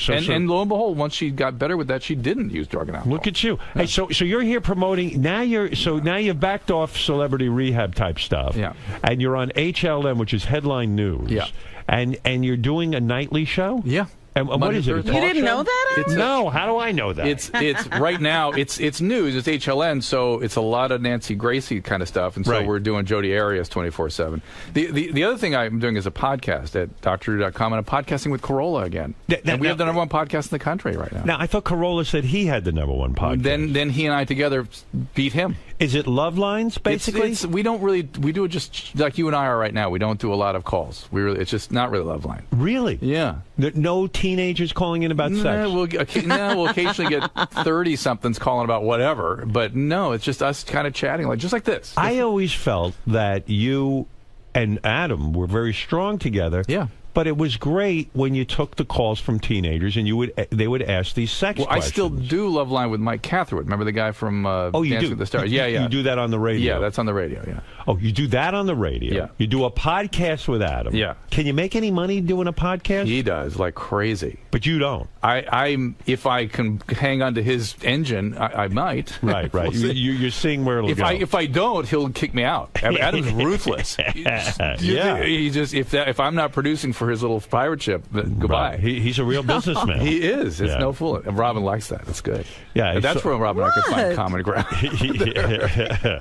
So Dr. Drew... You suspect every giggle. So the Dr. Drew podcast is available on iTunes. Yes. It's the #1 podcast, but Adam hasn't paid you any money yet. No, Adam doesn't pay me. You have to click through an Amazon at my website. That's how they make money. I see. And then they sell ads and stuff, too. So what is that, an hour show? Yeah. And you go on there and you take phone calls. No, well, we do some calls, but I like Robin. Listen, you watch the show. Robin. She's obsessed with you. I know that HLN format. Sure, I watch the show from time to time. Do you follow the Jodi Arias thing? No. I thought you'd be into that because it's what's crazy thing happened to me. Yeah. I was somebody gave me courtside tickets at the Laker game, and it was a Raptor game, and it was a terrible cantankerous game. And the Lakers were still fighting to get in the playoffs, and there was like 4 seconds left in the game. It was overtime, and Kobe Bryant walks over me and gives me this, like a head nod. Yeah, and I'm like, geez, there's 3 seconds left in the game, and I like, who are you talking to? He kind of walks over, he goes, we need to chit-chat about Jodi Arias. Oh, really? And he called me the next day. Wow. And he was real interested in this case. No kidding. Have you ever talked to him? No. Kobe Bryant? Could not have been a greater guy. Wow. I mean, I had one of the funnest sort of conversations with him. And why is he so obsessed with Jodi Arias? It's a hard thing not, if you get going with it as a man, it's hard not to. You would have liked. What is your fascination with the fascination? It's not mine. It's the world's, which is that she's this sort of attractive young woman who's got sex tapes. These incredible tapes she took of she and her boyfriend interacting, where it seems like she's like completely into this thing, and they're talking about anal. You would love it. Right. He's tying her up and anal sex, blah blah blah. and now she's going, he was abusing me. Right. I didn't want to do any of that. It demeaned me. I was terrible. So you believe based on these tapes that she was a willing participant in their relationship. Oh, yeah, very clearly. And that perhaps she's really guilty. Oh yeah. Well, she said she did it. Just now she's saying... No, I mean guilty not because she was in self-defense, but guilty because she just wanted to bump So I put teams of psychologists together, and we sort of analyzed her as a borderline with psychopathic features. Yeah. And lo and behold, the psychologists now are on the stand with the actual psychology testing showing that indeed that's what she is. Why did she do it, do you think, then? Because she was using... It was interesting. She was using sex the way a man uses violence to control and manipulate her boyfriend. And when that didn't work, when he really was going to leave, then she resorted to violence. So America is so fascinated with this because she's a hot chick. Yeah. If this was an ugly chick, we wouldn't care. And the sex tapes. Right. Sex tapes, hot chick, all that. Yeah, there's a lot of sex in it. As guys, why are we so interested? Because we believe maybe we could have gotten her? Well, not just gotten her, but it's like, oh my God, you mean, it seemed like she was so into it. You mean I could be with somebody who thinks like who seems to be more into it than me. And then accuses me of abusing her. Yeah. That's your body goes, whoa. Now, who do we think? Well, actually, the guys are thinking, maybe I could get out before that turn where now she won't let me go. Robin, you're diabolical, you see. That's why you think I'm bad. You think that way. Why does Lisa Lampanelli credit you with her weight loss? She says you were her inspiration for losing weight. Why is that? Did you meet with her? No, never. I've talked to her many, many times. Right. I don't know.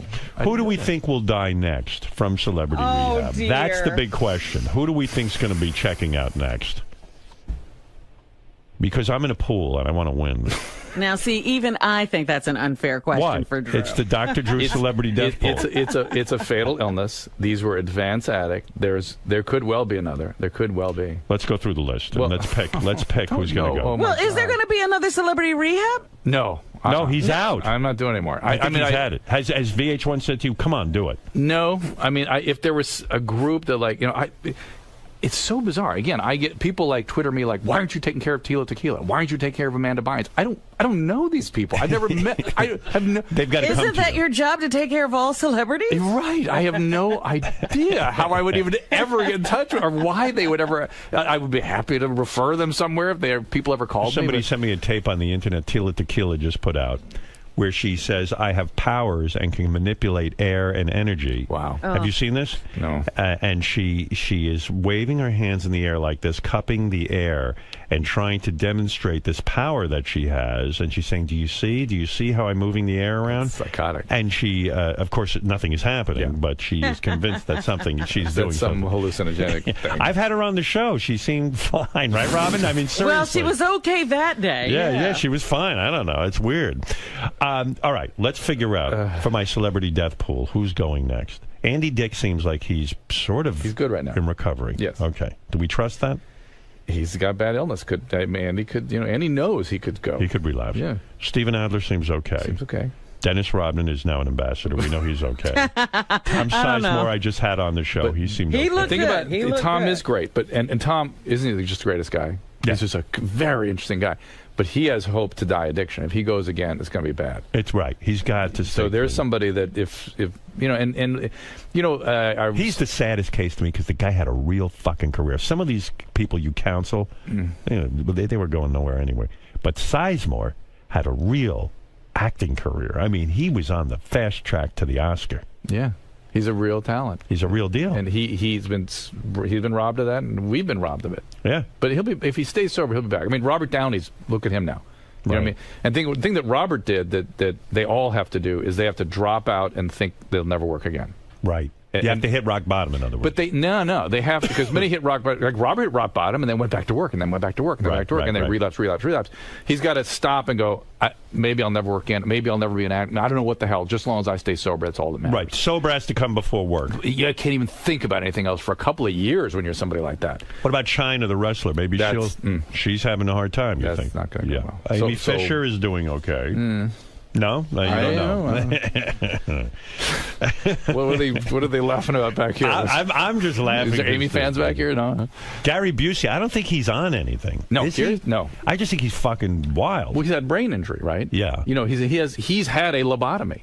He has? Yes. He crushed I think it was a right frontal lobe. From his motorcycle accident. Yeah, and he woke up saying, I don't want to use anymore. They used to treat addiction with lobotomies. Right. So it diminishes the drive to use. So after the motorcycle... he's cured. He's cured. The motorcycle accident cured him of addiction. And that's why all the impulsivity and stuff, he doesn't have that part of his brain function where he can sort of see, and that's what we worked on with him, is trying to get him to see how other people are perceiving his behaviors. Yeah. And he was shocked. He was surprised. But he is now a staple on these reality shows because he's so interesting. He's so interesting. Let's put it that way. That's so true.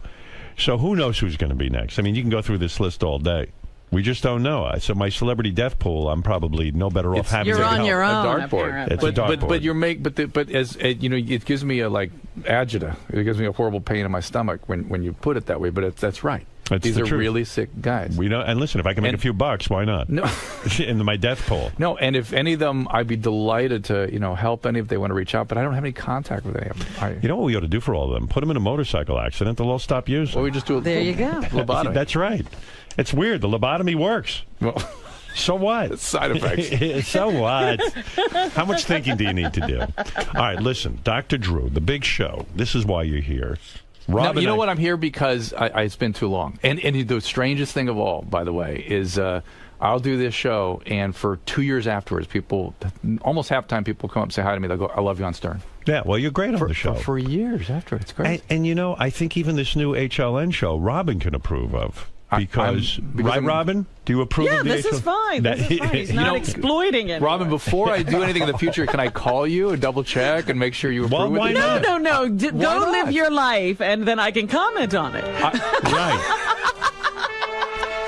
It's so painful, though, Robin. It is. Yes, Doug. What is it? Robin, let me finish my sentence. I know you're going to want to jump in, but you really, I mean, you got through saying it's because you don't know Dr. Drew, that you would really pause and say, I don't know he has a good heart because I don't know him. Well, she doesn't know him, she's saying. Yeah, I know, but... why could I say he has a good heart if I don't know him? I don't know him. Well, Robin is being correct. She does not know Dr. Drew. So she can only go by his actions. Yeah, but you yourself said it just seems a bit petty. You yourself said it seems. I mean, you're not that. No, I am not as sure as Robin is that the show is so bad. I think there is some good that comes out of it. Yeah, Yes, and I think Dr. Drew does have a good heart. I don't know him. He seems like he's trying to make a difference. I do think Dr. Drew has a good heart.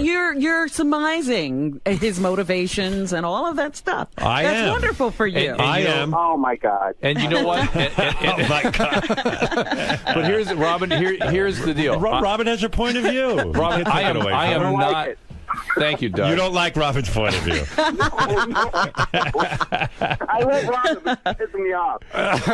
But Robin, I am not perfect. I am not. You know that, right? I thought you were. No, I'm not perfect, and I've got weaknesses and strengths like anybody, and I'm not claiming to be anything like that. And if that offends you or something, Robin...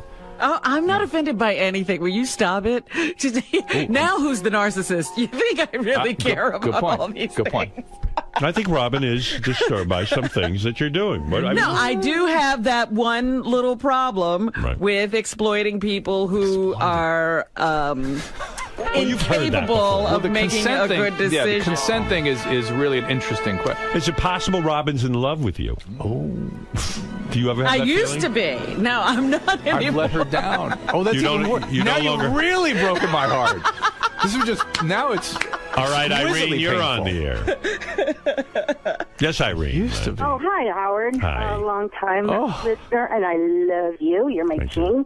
What I have, Dr. Drew, I totally respect what you do, but regarding celebrity rehab, I've been in AA for 22 years, and what I find about it is bullshit.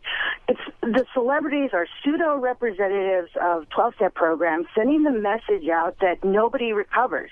Like, for instance, David Hasselhoff eats a burger off the floor and then goes out singing. Yeah, but a lot of the celebrities on Dr. Drew's show have recovered. But let's some of them have. But let's send out a good message. What's the right message to send out about recovery? Because you know I'm deeply committed to 12-step. I mean, that is the answer. But the thing is that the celebs are what is 12-step?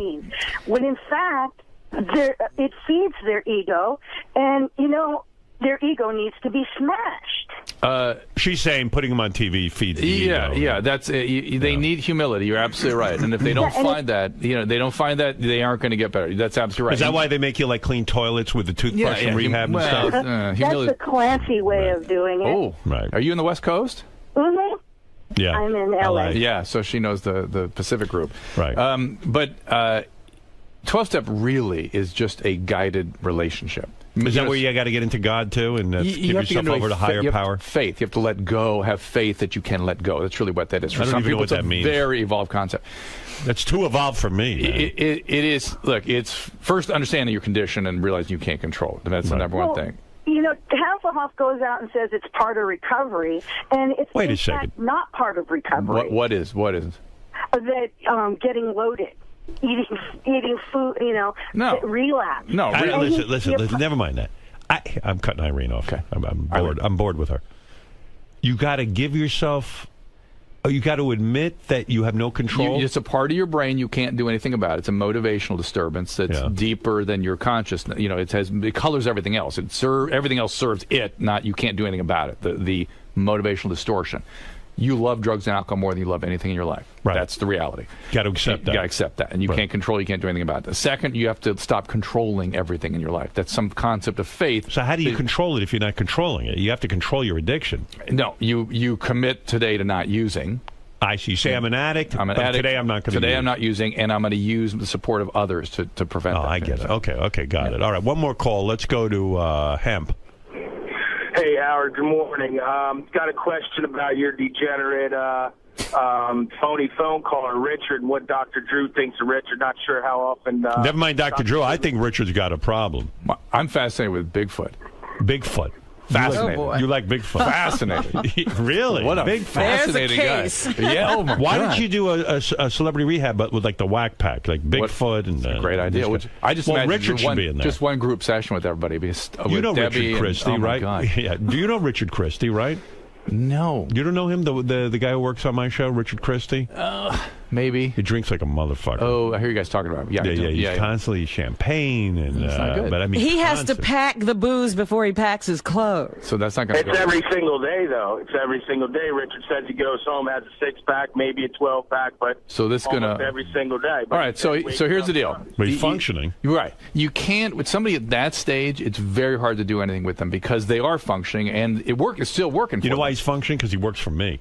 You're enabling him. Well, I'm not enabling, but I'm like the job is so much fun. Like he makes phony phone calls. You almost have to get loaded to do that. Oh, that's for sure. Okay, yeah. Oh, yes. You know what I mean? Like if he had to go to a real job, I don't know that he could. I don't know, but maybe he could. He's in the best shape of his life physically. How old is he now? Hey, Richard, get in here. What am I talking about your case? It's gonna. We kind of deal with him, talk to him about it. Yeah, let's talk to him a little bit. We talk to him about it all the time. I mean, it's gonna. We're just not getting anywhere. It's just you can't. Here he is. Look, he's thin. He lost a lot of weight. He actually looks halfway decent. He has a relationship. He's married. Here goes Drew into his doctor thing. Is there alcoholism in your family? No. Really? No, my parents don't even really drink. How about your grandparents? No. Well, maybe. Isn't that weird? It is weird. I mean, he's brought it into the family. He's starting a new thing. Are you adopted? Is there Are you adopted? No. Is there some reason it's not in the family? Like his clergy, your dad's a clergy or something? Or my dad was a railroader. No, that doesn't make sense. All right, so go ahead. So I love beer. I love craft beer. I love the way it tastes, and I love it more than like soda or anything. You love it more than like your health or your safety. Well, I think I'm fairly healthy. I run the other Sunday. I ran 9 miles. How much do you drink in the average day? During the week, like last night, I had 1 beer. Be honest, what you're drinking? 1 beer last night, but on the weekends, I'll have. And when does the weekend start? Friday night. Oh, Friday night. Okay, go ahead. What do you have on the weekends? I'll have probably, I don't know, 10 or 12 beers, like 16 across the entire weekend. No, per probably night. A day. Yeah, it's a lot of alcohol, right? Yeah. And then what about this whole thing when you and your wife get on trains and you pack up like bottles and bottles of champagne and down them? Yeah. Yeah, do you have consequences from? I mean, do you guys get in trouble? Do you have legal problems? Do you have your doctor tell you to stop? I've peed myself a few times, and they had to put me in a wheelchair coming off a plane one time, going to Bubba's wedding. Right. Goofy things like that. He murdered 44 people. He just doesn't remember it. It's hard to make the firm call without the family history, without the genetics there. It's possible still, and maybe it was sort of hidden for years. Maybe the family. I think he's downplaying how much he drinks too. No, during the week you only have 1 beer a night. 10 or 12 on a weekend day is a lot. Did you fall down an escalator drunk? Oh, yeah. Yeah. Oh, yeah. Backwards. If he's an alcoholic, he would be minimizing, right? That's part of the condition. They deny, they lie, they minimize stuff. So. And the thing is, Dr. Drew, that whenever he's in a social situation, he gets polluted. Yeah, like not just like have social drinks. Do you have social anxiety? Is that why you're sort of loading up, or maybe a little bit, especially like honestly around Howard. It's Howard's fault. I get a little nervous. Like when are you around me? Well, never really. Exactly. That's why I get nervous. Howard TV has a clip of Richard drunk in a wheelchair. I'm going to show it to Dr. Drew just so you can see the extent. Look, there he is. Where do I go? Oh, there. See that? That's him. That's him. You certainly look like an alcoholic there. You look like you should be in a hospital. Yeah. They had to wheel him out. Richard.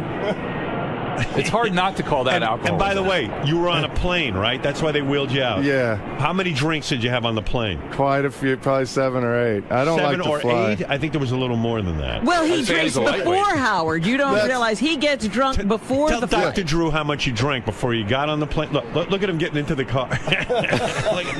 Looks like you have Parkinson's. Well, that's what happens. Yeah. Hey, we were going to Bubba the Love Sponge's wedding. It was fun. He's gone. He's just fucking gone. I mean, don't you feel like Richard's sort of downplaying this? Yeah. Hold on a second. Richard. Yeah. Remember when John and I took the crew out to dinner for Christmas? Oh, that was fun. Yeah. All right, so we went to the steakhouse, like Peter Luger Steakhouse. Tell everybody what you drank that night. You probably know better than I do. I don't remember. There's a lot of beers. I think he drank like it was at least like 12 beers. It was a lot of wine. In fact, at one point, you chugged the last part of the bottle of wine. Yeah, I mean, I didn't want it to go to waste. And then he called me to tell me something, hung up, and called me back, completely forgetting that he had just called me. Yeah, I mean, come on. Yeah, he has blackouts. Yeah. Hey, I'm not denying. He's worried about the liability of having somebody like this on his team. Yeah, but I don't drink here. I don't. Richard brags that there's a place in the city that has, like, it's $25, all the mimosas you can drink, and he brags that he goes there every Sunday and basically puts them out of business. It's actually free mimosas as long as you buy food, so it's like the greatest deal ever. And they go for the mimosas. Yeah. How many mimosas do you have? I'll probably have about 15 or 20 of them. 15 or 20 mimosas. See, am I denying anything? What's your ethnic heritage? Where are your ancestors from? Kansas. Kansas? Oh, no, I mean, he means like your ethnic background. I don't think I ever looked that much into it. Where's your dad's family? Irish, I think. Irish, okay. Irish and German. It's over. It's over. Hey, so that's stereotype. No, that's genetics. Just the truth. That's just the genetics. And by the way, I believe the genetics of alcoholism is a survivor gene. Really? Yeah, when you really look at where it flourished. From horrible places. Horrible places that were repeatedly assaulted for multiple generations, like Scotland and Ireland. The survivors had this gene. They were wasted. No. They're activated by extreme circumstances. I see. So alcoholics make like great fighter pilots and great shortstops and great extreme situations. Why are so few Jews alcoholics? It's a great question, and it's the only time you ever see addiction without alcoholism. It's Jews and ethnic Jews, Ashkenazi Jews, and Han Chinese. Only time. Yeah. And I think probably because so many generations of horrible things, that part of it just got burned out somehow. It's like the opposite happened. It's something like back in Egypt. They lived through it. Yeah. Well, probably if we they ate Herosis. I think probably in 2000 BC in Egypt, maybe we would have seen more like the Irish, but it's kept going many thousands more years, and that part's gone now too. You know what's weird about alcoholism too? Like watching Richard drunk like that is funny. Like you can't help but laugh. But and not when you're going through it. No, I had fun. Yeah, you loved it. I did. It's funny. He's having fun. That's that moment is funny, but the implication broadly is bad. Richard's going to have trouble. Yeah, you think he's in trouble? He's going to have trouble. I mean, I've gotten a clean bill of health from my doctor. Do you tell him you tell him about the Mimosa Fridays? Absolutely. Yeah. Did he tell you to cut down? Is your doctor an alcoholic or a drug addict? No, he's a good doctor. Yeah, you know what kills me? I hardly drink, and like I started to have like 1 or 2 glasses of wine a night. And I went for my yearly physical a couple of years ago, and I showed a slight elevation in the liver area. Very slight. Nothing, you know. My doctor, that's what my doctor said to me. He said, so he goes, have 1 or 2 drinks a week.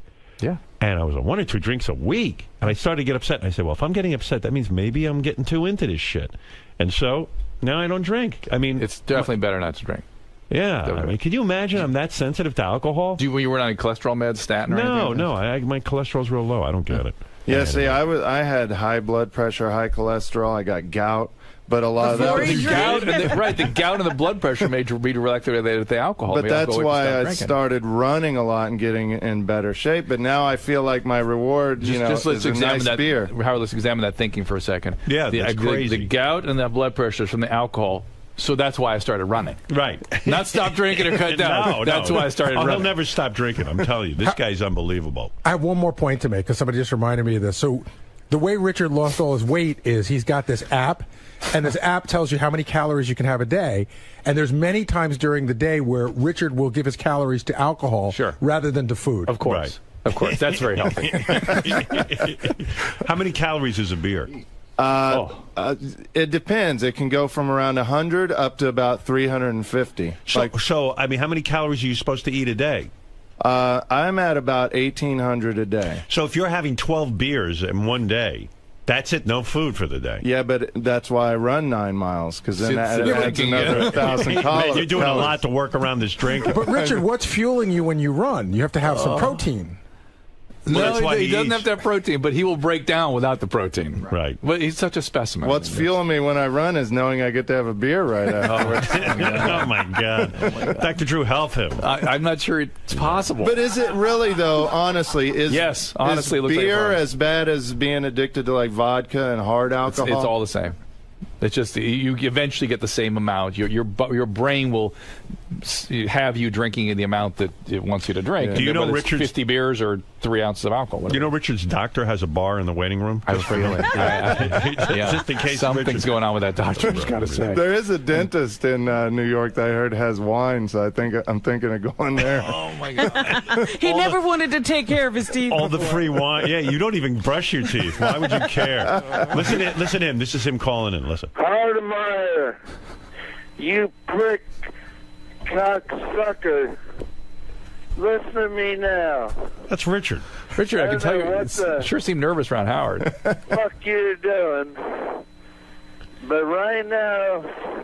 Here's Richard pissing in the street. Hey, what's up, Will, you sexy bitch?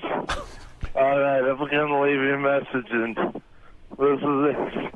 I'm going to take a piss right on the phone right here. In the middle of Manhattan. Girls love this. I'm wasted. You're married? All right, hold on there. I just the whole thing is a mess. The whole Dr. Drew was laughing. Well, what's he going to do? Howard, Sal just told me, his partner told me that when they travel, and there's a lot of thought when you want to be, when you want to be a drunk. There's a lot of thought that goes into it. Right. So he brings a paper bag full of the little bottles, the ones that you can get through, because they're less than 3 ounces. Miniatures. And he said, and Sal says the bag just clinks and clinks, but he says it'll be 6 in the morning, and he'll just be pounding them down. Oh, really? Because I hate to fly. I'm very scared of flying, and alcohol just makes me feel so much. We saw better. evidence of what happens when you get off a plane. Well, Dr. Drew, you've done him no good. I'm worried. Though. I'm open to discussion, though. I'm not denying that I'm an alcoholic. I'll give you something. You hear that? What? What do you say? He said he's an alcoholic. You're an alcoholic. I've admitted that several times on here. Yeah. By the way, this business of, if you admit it, that's half the problem. It's bullshit. It's bullshit. Right. You got to do something about it. Richard, stop drinking for a month. Oof. He could get sick. All right. He could have withdrawal, Well, I mean. Be careful. Do it. Can you do it?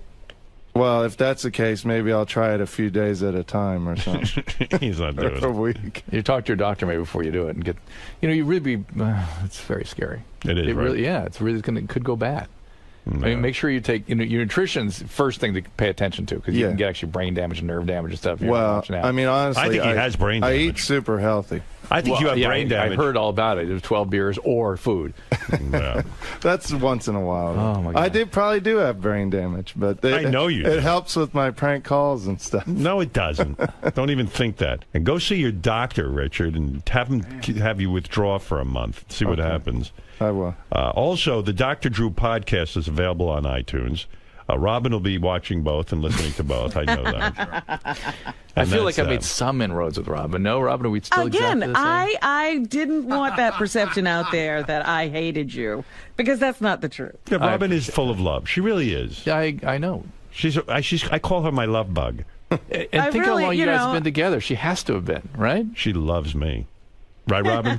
I do. I'm going to rub it into Drew.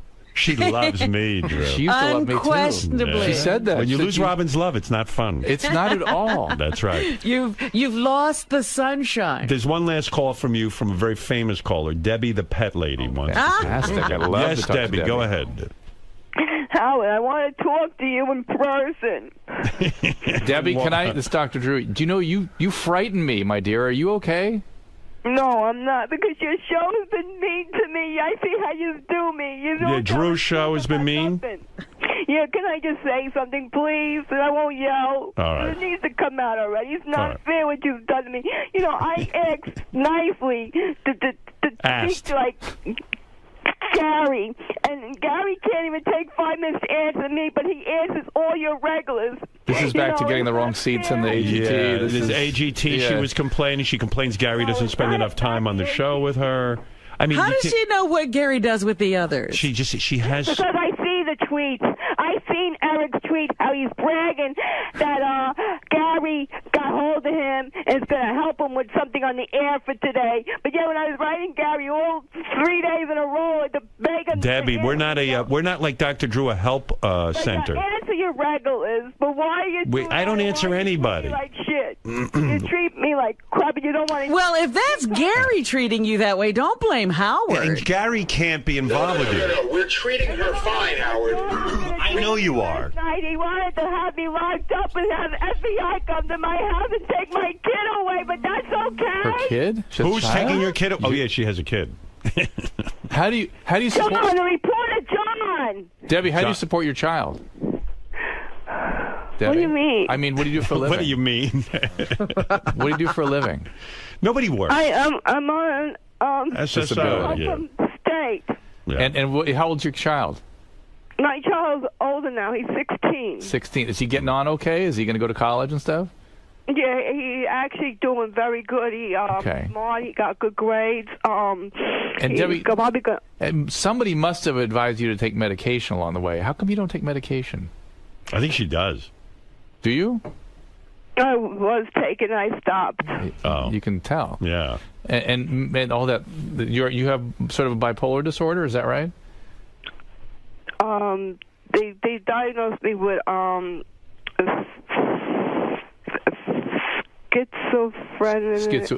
Schizophrenia or schizoaffective. Schizoaffective disorder. Wow, you've got everything. Yeah, and a mood disturbance. And mood. Yeah.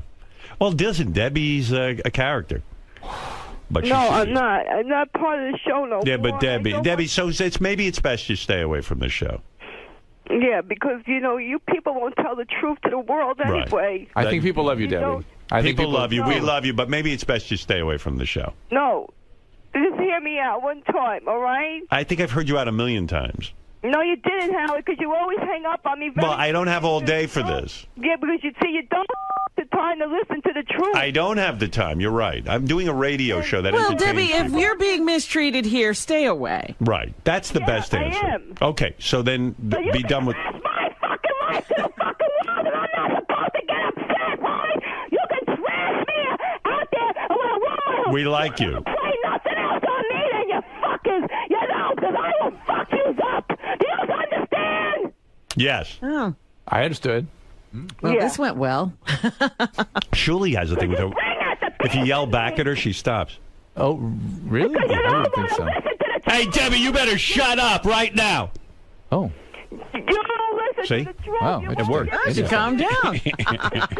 By the way, Richard's in the corner doing shots. And who can blame him? It's fun. Let's join in. All right. Why did you let that, John?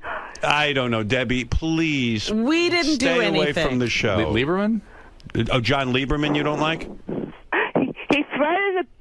Oh, he came to her house, right? He came and... He's done... An embedded? he's on HLN every night with Jane Velez. Anything aired. You people don't want me on your show anymore, fine. No, I don't want to be on your show anymore either. That's probably That's the best. deal I wanted to make with you people. All right. So leave me alone. Fair enough. All right. All right. You only cater to your regulars anyway, because that's all you want on your show is your regulars, because that's all you ever answer to your regulars. Fair enough. Thank you, Debbie.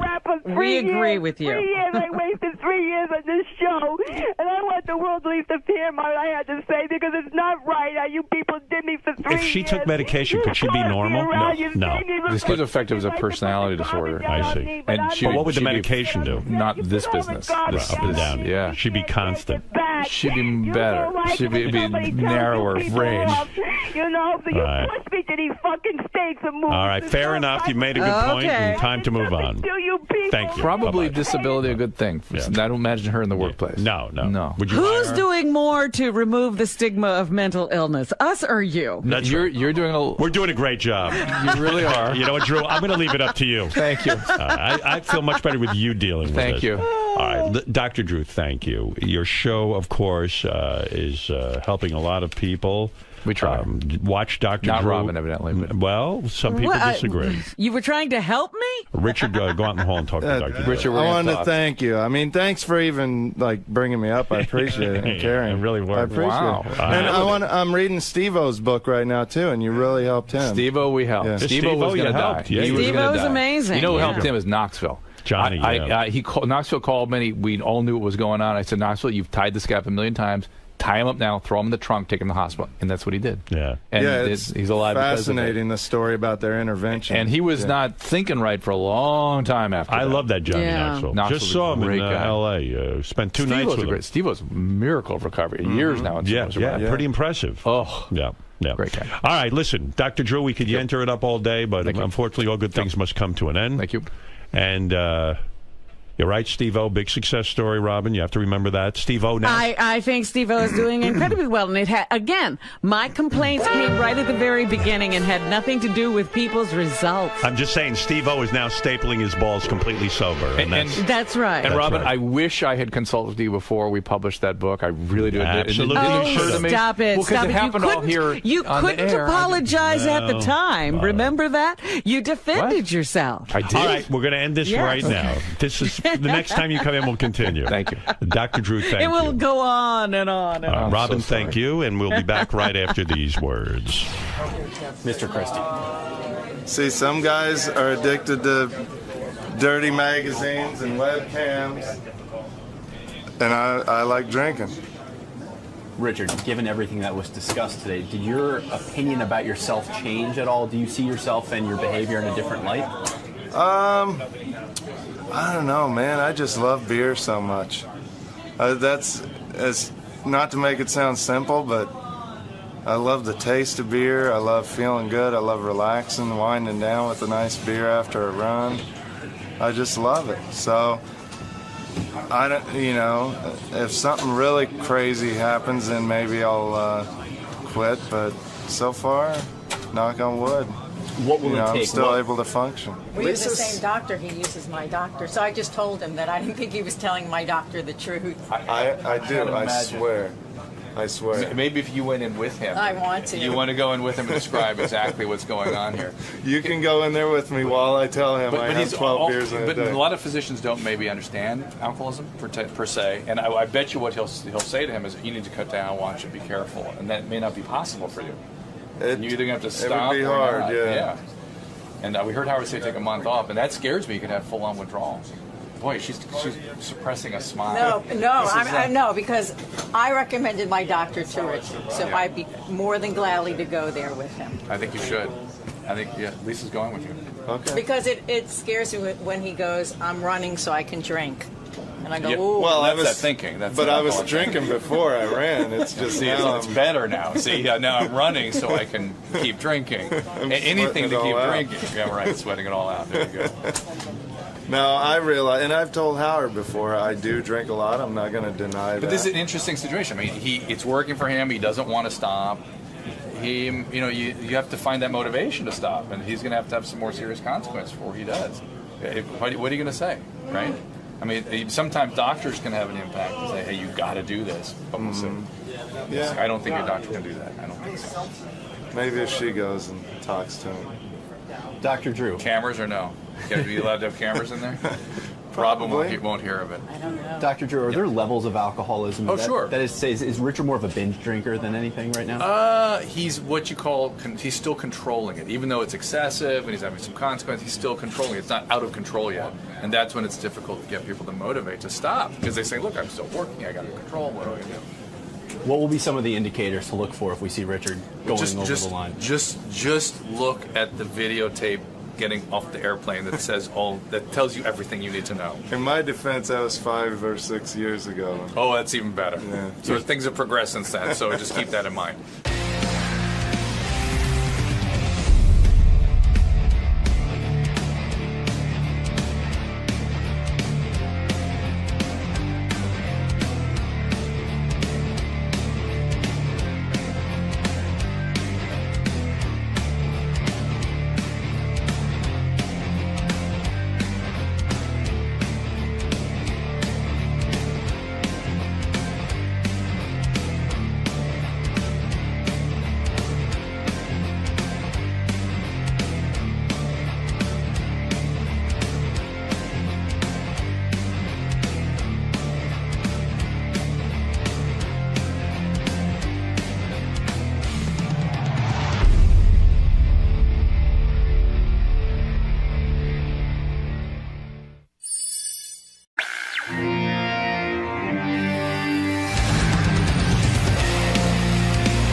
Hey, I'm Mark Maron. I'm sitting back here waiting to go in. I'm here to talk about my book, Attempting Normal. Got the TV show on Friday called Maron. And I've never met Howard Stern. I've never been on his show. I'm nervous a little bit, but I'm watching him on TV, so I think it's gonna be all right. But I have no idea. I'm excited. That's what I meant to say. Excited and full of dread, panic, but just excited. We'll go with just excited. Now you do your own podcast, so this is a little bit different for you being on the other side of the microphone. Well, I'm familiar with it, but I've never been on the other side of Howard's microphone. Very true. I mean, this is a guy that I've, listened to and known about for my entire career, and I've never had a lot of friends been on here. Never figured he knew who I was. Still not sure. We'll see. But it's a big day. It's a big day. Cool. All right, Mark. We'll see you in the studio. Thanks, man. Mark Maron is a stand-up comedian. He's having a lot of success right now. For years, he wanted to kill himself because he was jealous of everybody else's success. Oh, dear. Let's say hi to Mark. Look at you. There's Mark Maron. Yes. Hey, Mark. Good to see you. Good to see you. Nice having you. I wonder who he was jealous of. Who were you jealous of that you were you were really annoyed with your career for a while? Yes, a long time. You were jealous. Of course, consumed. Who consumed. Were you? But I understand that. Yeah. When I see other people doing well, it makes me angry and hurt. Oh, yeah, absolutely. If you're not doing well. Right. But who was it you were jealous of? No, even when I was doing well, I'm still angry with people who are doing well. How can you not be? You're right. The biggest one, really, for years was Jon Stewart, quite honestly. Right. Because, really? Well, we had started together, and I kind of knew him. And somewhere in my brain, I thought, if I could just keep my shit together a little bit, there's no difference between us. And there was a period in time when I first started out where he was literally on every magazine every week. I would walk down. Got the best press ever. And I'd walk down the street, and every newsstand, it was just his face going, "Fuck you, Maron. Who's winning? Who's winning?" It was all about you and him. That's it. The whole world. Now, when you were doing, did you guys come up in stand-up comedy sort of at the same time, you and Jon Stewart? Yes, we did. And he very early on was, he got TV opportunities, got a lot of opportunities. I ended up hosting Short Attention Span Theater, which is the thing he started on Comedy Central. Right. I hosted the last version of that. I killed that show. Right. Things were not going well. Yeah. So, wait, because you're kind of a political guy, too. You did Air America for a while. For a couple of years. I was more reactionary. I was political for a little while, but I was generally just pissed off and angry, and I thought bitterness was... Did you try the Air America experiment because you said, hey, that's a way to be like Jon Stewart? Like, I'll be political kind of guy, too? No, that was because the Air America thing happened because I just moved out to Los Angeles. Right. My career it never really took off, and I got this opportunity. Yeah, because I never really heard of you. That's not nice. And I'd never heard of you before. Yeah. And like Gary King, hey, you should have Mark Maron on there. Yeah. Who is Mark Maron? And then people started telling me, and you came up with Louis C.K. and all these guys. Yeah. And you must have hated Louis too. Well, me and Louis, that became a problem. We kind of resolved that stuff. We resolved that stuff on my podcast briefly. But with John, it was a bigger problem. And with John, the problem still kind of exists. You're kidding. It's weird, man. Do you ever run into John? No, but... Does he know you're upset with him, even though there's no rational explanation for it? Yes. He knows? I'm not upset with him anymore. He's still kind of, he's a little upset with me. Did you go around bad-mouthing him? Was that the problem? No, I used to do it right to him. Really? What would you say to him? It was ridiculous.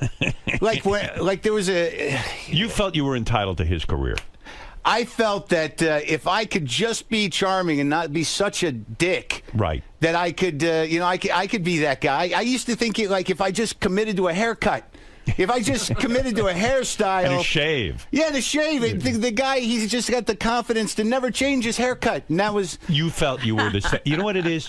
You probably knew that your anger was getting in the way of your career. Because John's like a nice guy, like he's not a shit, No, yeah. And what you're saying is you're a shit, yeah. And you're an angry, pissed off guy. I was. I'm better. Did you go in therapy to get rid of that? No, you get old and you get your ass handed to you. I mean, you're going to get humbled, right? Yeah. After a certain point, if you're an asshole, eventually you're like, well, this isn't working out, right? And you get humbled. Your wife leaves, your career craps out, and then that's it. You're sitting with your own shit. So what was going on for you? You were going out for like you auditioned for Saturday Night Live, right? I did in '95. And you didn't get it. No, I didn't get it. And that's the kind of stuff that was beating you down. You'd start to see the other guys in stand-up comedy who you came up with. Sure. getting great opportunities. Right from the beginning. And you said, I'm as funny as they are. Yeah, and I used to call my manager and go, how's he fucking get that?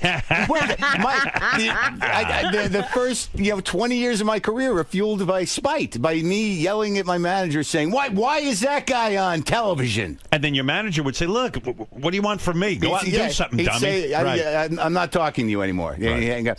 But so you probably hung around with a lot of losers because it made you feel better. Guys you wouldn't be jealous of. I didn't hang around with anybody. Right. You were that angry. Well, I was. I hung around with Louis. The guys were always good. Me and Attell and Louis and Jeff Ross. I mean, all these guys were my guys. Sarah. Right.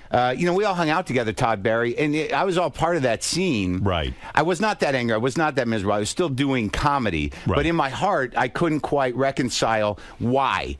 And now this stuff is happening. I'm almost 50. Did you ever think about giving up comedy? Did you ever say, hey, that's not for me, it's not working out? No, I didn't know what else to do. That happened to me even a few years ago when everything hit the skids. And, before I started my show, the podcast, Your podcast has changed everything. Yeah.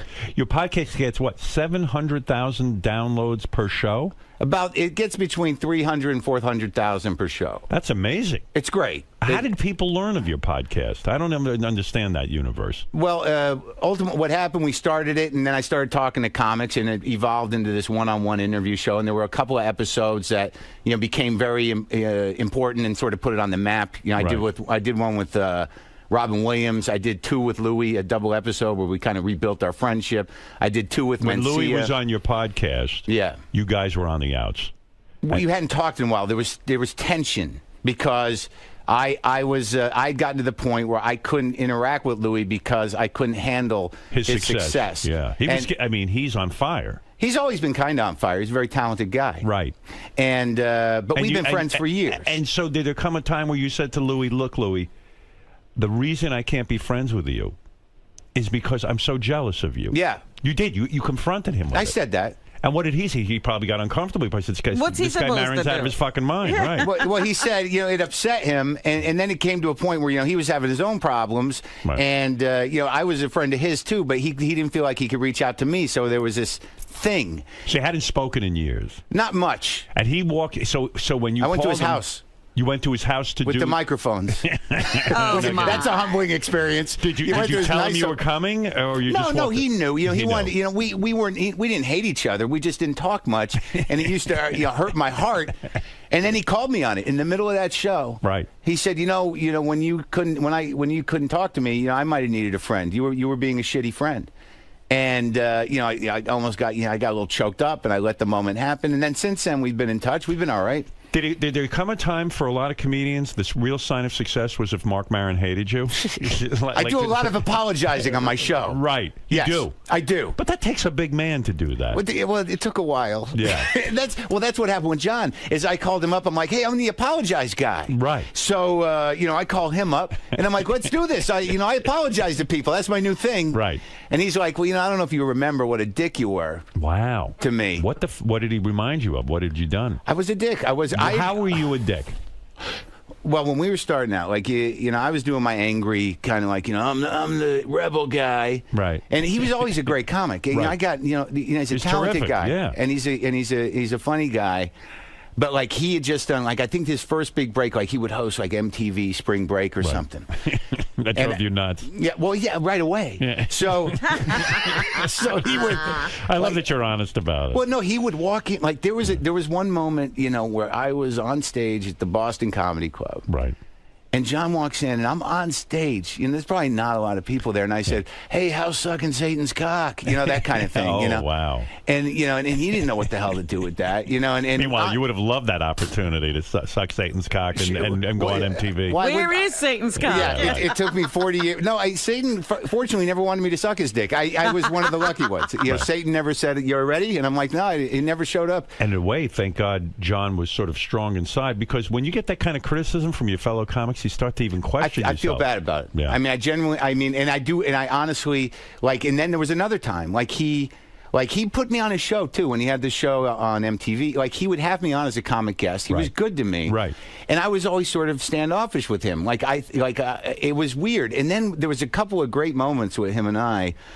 Like, there was one time, like, you know, when I started hosting Short Attention Span Theater, that was 1992, and he had started that show, and I was, you know, Captain Rebel, fuck show business.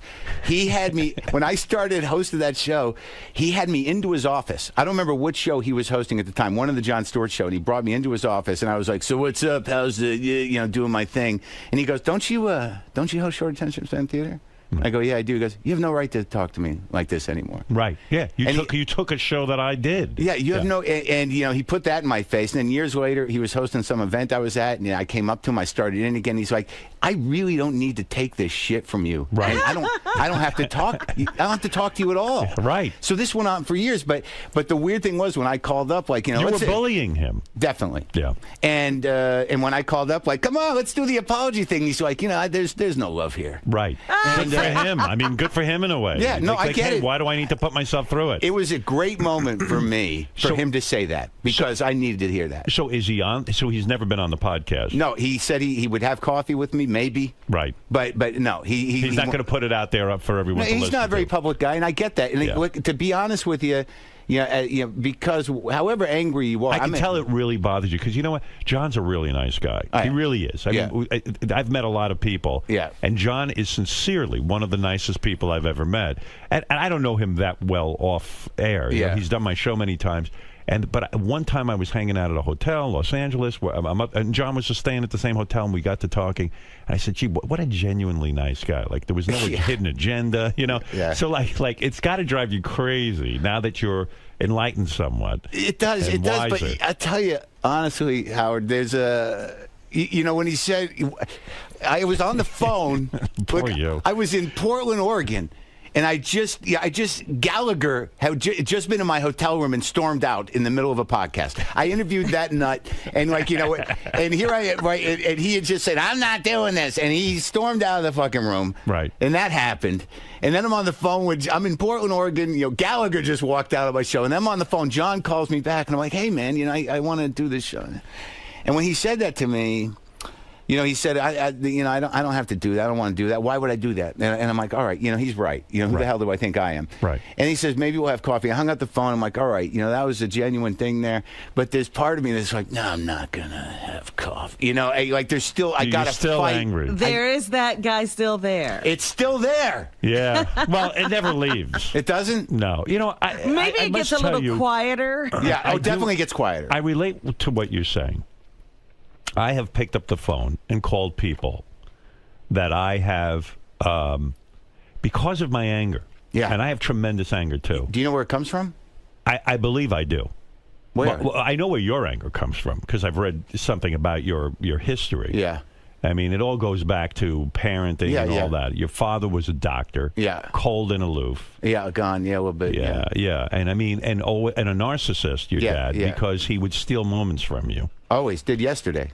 He did, because I was reading that, like, even at your high school graduation, your father turns to you at your graduation. My college graduation. It was your college graduation. Yeah, and your father turns to you and he goes, I don't feel good. I'm going to go kill myself. Yeah, I don't want to live anymore. I don't want to live anymore. Yeah. Now, when your dad does that, he sucks your moment. It's your college graduation. Yeah.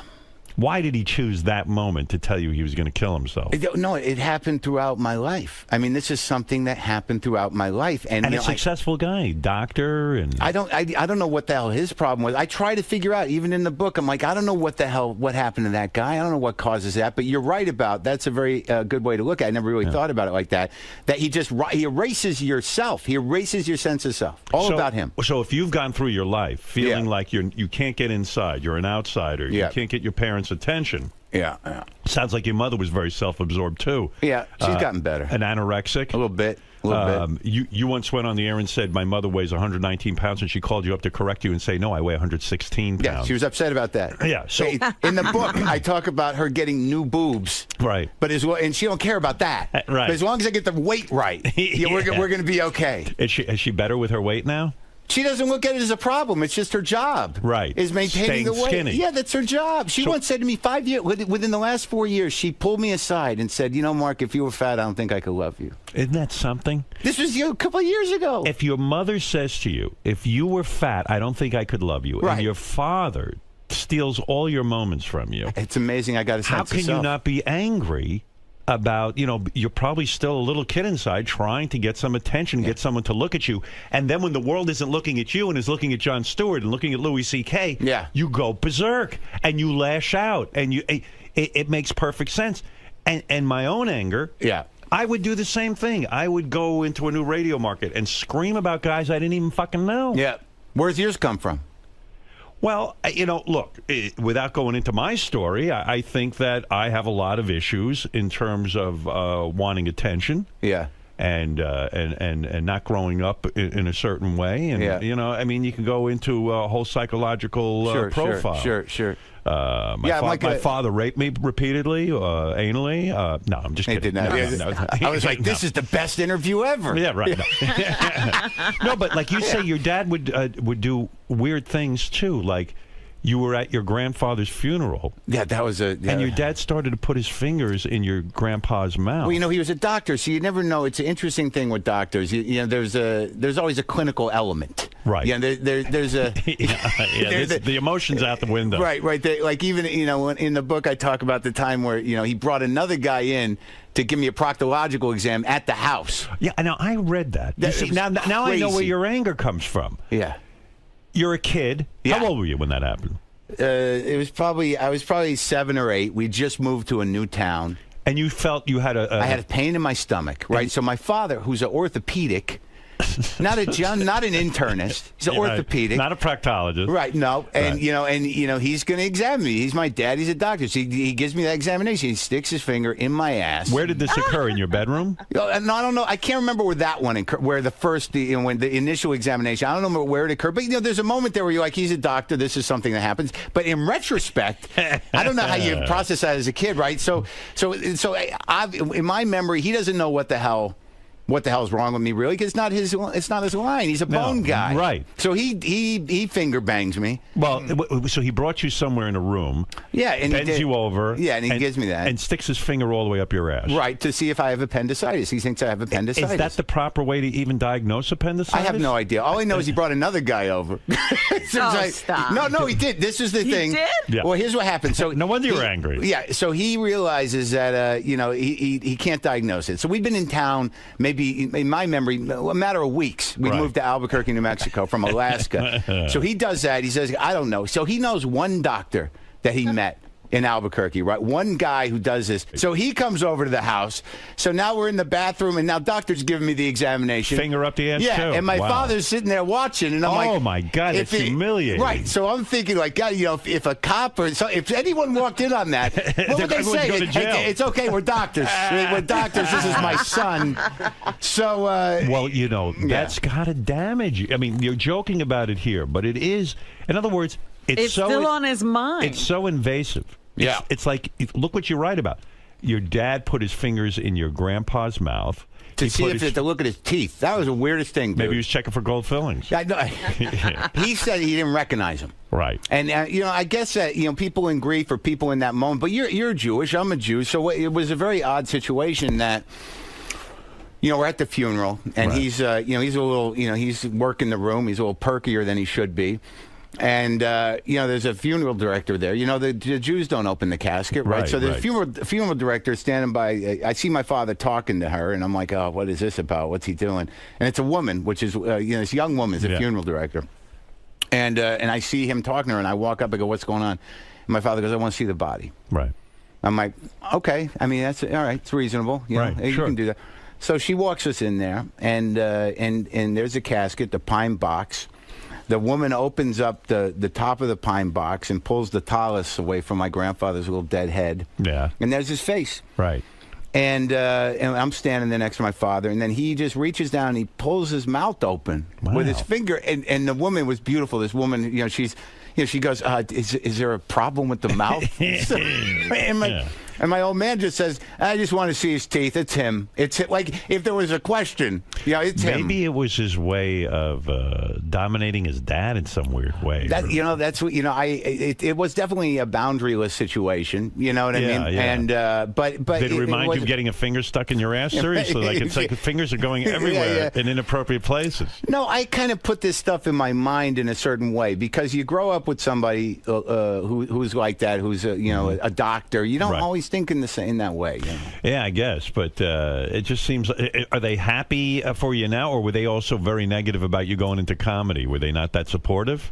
I think my father, because he battled a bit with depression, and it was always sort of, that was my way of I think that the only way that I managed to get any sense of self was fighting them, right, or making them laugh. Like, I could always make my dad laugh. I could talk to him about, I could put his shit. Sad you had to work so hard to get your dad to pay attention to you. Yeah, it is. Right. So there's your anger. What's the fucking mystery? Well, we didn't fix it. But your dad made you funny. Now we got to look at the other side. No, he didn't. Too. That's bullshit. Come on. He made himself funny. It was the hard work of making his dad laugh, crafting those jokes for his dad. That was the beginning. I think I was protecting myself, and I think you're right to a certain degree. And I get along with him all right. We'll see what happens with the book. He is upset. There is some moments, but his dad's master plan in life wasn't to make him funny. No, his dad obviously had problems and wasn't thinking about his life at all. His dad didn't make him funny. He was funny, and that was what he used to get his dad's attention. But you know what? You need to have practice, Howard. You need to have a rough audience, and that's what his dad was. The thing that makes Mark angry is giving away his talent to his father, too. Let him have something of his own. His father didn't have jack shit to do with him being funny. And I have to tell you, what the fuck is funny about this? It's very funny. That's where most comedians get it from. They're trying to protect themselves and make somebody who's dangerous laugh. You getting laid at all? That's what I want to know. Yeah, You are. Yeah, I got a. How many times you been married? Twice. Jesus. Twice, no kids. You get married again? I think so. Wouldn't you? I mean, what are you supposed to do? Keep doing it until you get it right. You got a nice woman now. So, I do. She's adorable, and she's how old? She's 29. How old are you? I'm 49. Okay, that's the right age. That's right? Yeah. You're supposed to do a little over half, right? That's right. That works. Where'd you meet her, in a comedy club? No, she emailed me, and she was she admires you. Yeah, she was she listened to my show, and I met her, and it was touch and go at the beginning, but it's sort of leveled off. She's at the hotel right now, waiting, sleeping. For you. Right. But it's what great. What was touch and go at the beginning? Well, when you meet somebody that way, you as a comic, you don't really date much. You get off stage and you're sort of like, what? Really? Okay, that sounds good. Is that how it works? Is it like a rock star when you get off stage, if there are girls sort of hanging around? Lined up. No. And so you take them back to the hotel and you bang them, right? That happens. Yeah, it's not a lot of dating. It's not a lot of romance. No, I don't know how to do that. There's a period after the second wife left where, there was I was kind of trying to fuck her out of my heart. That's not really dating. What went wrong with the second wife? Was she young too? She was 13 years younger. I think she just had enough of me because it's hard being married to a comic. Well, like with the anger stuff, now that I've gotten beaten down and that I'm more prone to crying than yelling. What a nightmare. Well, I'm difficult, but it's gotten a lot better. I really think that when the second one left, which I didn't see coming, and she was something else. Was she cheating on you? I don't. It's unclear. Right. I mean, she did end up with a guy that she had met. She was definitely emotionally cheating. I didn't have any. I didn't really pursue it. Isn't that the worst? Because then when you go off on the road and you're doing your thing and you're thinking, gee, back home, who knows if my wife's with me, if she's not. I mean, it's well, yeah, and when you're insecure, that happens anyways. That'll ruin a relationship. Right. She was very pretty, and after a while, you can't afford the energy of the jealousy. But I don't know really. I haven't really investigated when it started, but she left, and a lot of it was because of the anger. People who live with angry people, they eventually just fill up with it and they get drained. Were and you leave. Insanely jealous? Like was your jealousy off the charts with her because she was so beautiful? No, I gave up on it because you said I can't even deal with it. Yeah, what do you? Because you're just going to keep making up shit. Like I remember one time I asked her, I said, do other guys hit on you? She's like, look at me, and I'm like, all right, every minute. yeah. Well, that's comforting. I guess I'm gonna have to let that go. Do you know who she's with now? Yeah. Oh, you do? Yeah. How'd you find out? You just Google it. You Googled her? It's like Googling cancer. So are you obsessed with her? No. Is she dating Jon Stewart, in fact? I don't know. Someone ought to tell his wife. But no, she just had a baby, and I think she's having another one. I don't keep in touch with her. You just keep Googling her? No, I don't Google her. I did it once. I'm pretty over it. I've resolved a lot of that stuff. I did a lot of comedy on it. I've talked about it a bit. I'm over that. And, I'm just trying to be the right guy with this one. Is the new one very beautiful as well? Yeah, she's adorable. Yeah, so there you go. You can have the same issues. I'm okay. This one's different. She doesn't take any shit. She works, she works with autistic kids and severely emotionally abused children. So she's perfect for me. Right. I mean, she knows how to handle you. She does. I mean, she has actually looked me in the eye and honestly said, "Use your words." Right. Now, use your words. Well, thank God you got a show now. No wonder you're feeling better about yourself. Yeah. You're on IFC, and the show it did help. Everything, the podcast, and it helped. Success helps. The podcast became popular, and you created a TV show off the podcast? Right. So basically my life now, as a comic, you go in every few years, and hopefully your life has changed enough for someone to be interested to make a show. So, yeah, it's based on... Is it a sitcom? Yeah, it's a half-hour scripted comedy. Thank God you got this, because, when you start seeing, young comer-uppers like Amy Schumer and Whitney Cummings getting jobs and getting TV shows you probably were going psychotic. No, nothing but hope for the best for those people. No, you don't. Because didn't you even say age-wise, I still need my break. You can't give it to these kids. I try not to get jealous of women. Right. You know what I mean? Fortunately, I don't think that's a job I could have had. Right, a different category. Whitney. Yeah. You don't think you could have been Whitney? No, I don't think so. What about those roasts? Do you ever do those? Because I did the Chevy Chase roast, and it was one of the worst nights of my life. Why? Because when you're an angry guy, generally when you're Chevy's angry too. Yeah, but he didn't want to be there. Right. I mean, it was and I liked that guy when I was a kid. Sure. But I'm not great with roasting, or I didn't used to be, because when you're angry, if you're insulting somebody, it's to hurt them. Right. So my tone isn't quite right. But I'd written jokes, and I'd never done a roast before. But I remember I got up there, and that place was the dais was big. Right. It was huge. It was not, I'd never done it before. Right. And, thank God they sweetened that thing, because literally I got up on stage. It must have been 2,000 people in that. It was right over here at the Hilton. It was, and I was just bombing. And Chevy's sitting right there. He doesn't give a fuck. Right. Everybody I know in comedy, and I'm bombing. And at some point, I'm like, oh my God, this is going horribly. Right. And then I got to laugh, and it kind of broke. The jokes were good, but I literally, I could feel my personality disintegrating, and I was starting to sweat. And after that night, I went up into my hotel room. I was with my buddy Sam Lipsyte. He writes novels, and I'm literally on the verge of tears. I'm like, I can't do this anymore. And it must have been so sad to be comedy in general, right? Everything. Yeah, I don't know what the hell was going on. Because here you are waiting for a big break. You're trying to get your profile up. You get in front of a big crowd. You know it's going to be on Comedy Central, and you fucking tanked. I'm tanking. Yeah, and you're like, how can that be? Well, it happens. Yeah. I mean, it's part of the liability. And you say it was your anger because you were so angry that it didn't come off fun. Well, no, I wasn't angry. I just wanted the jokes to work. I wasn't angry at him. I just doing those jokes, it's hard for me to deliberate how to do them. I've gotten better. That was a few years ago. It's a different style, right? Yeah, it is a style. It's not like your stand-up act. No, it is. It's definitely, there has to be a warm-heartedness to it, or it's not. But I just wasn't. It just wasn't working. But they sweetened it, and people can't understand when I talk about this. Oh, yeah, look good to me, and I'm like, dude, they helped out. The room was dead, right? And it was 2,000 dead room. It was not, and there's no more feeling alone. That is the loneliest feeling in the world. It's amazing you ever even went into stand-up comedy with all your self-doubt and all this pain. Yeah, I don't know. It was. I don't know that I ever got into it initially to be an entertainer. Right. I think I got into it because it's when I watched comedy when I was a kid, it was those guys got an angle on things. They can understand. They've got a way of managing the world. Did you know Kinnison at all? Oh, yeah, I did. I did my graduate work in shopping lines with Sam at the Comedy Store. Oh, were you a drug guy, too? No, I was a drug guy. I haven't done drugs in 13 years, but when I was 21 years old, right, I went out to Los Angeles. I met him. Dude. You hung with him. It was 1987. I went out there to be a comic to Hollywood. Right. I get a job as the doorman at the Comedy Store. Right. And it's right before his time. It's right before he breaks, right? Yeah. I didn't know this guy. I'd seen him once on TV and quite frankly didn't like him. Right. I was like, he screams a lot. I don't know. What kind of comedy is that? And I meet Carl. It was the weirdest fucking time. Dude, I met Carl LeBeau. You know Carl? Yeah, I know Carl. So Carl, everyone's buzzing about Sam. I'm like, I don't know who Sam is. I'm the new head doorman. Carl comes up to me and goes, so you're the new head doorman? I'm like, yeah. He's like, yeah, we did that. And I'm like, okay. Yeah. He goes, yeah, Sam's out on the road, but you seem all right. And he gives me his watch. Carl I'm like, does? yeah. And I'm like, what is this? Yeah. He's like, yeah, I just want you to have a gift. It's from us. And I'm like, what's going on? Is this the Manson family? Yeah. Well, and what happens in comedy? If you're the doorman at the Comedy Store, that means you also get shots on stage. You have to be a comic there. We had at that time.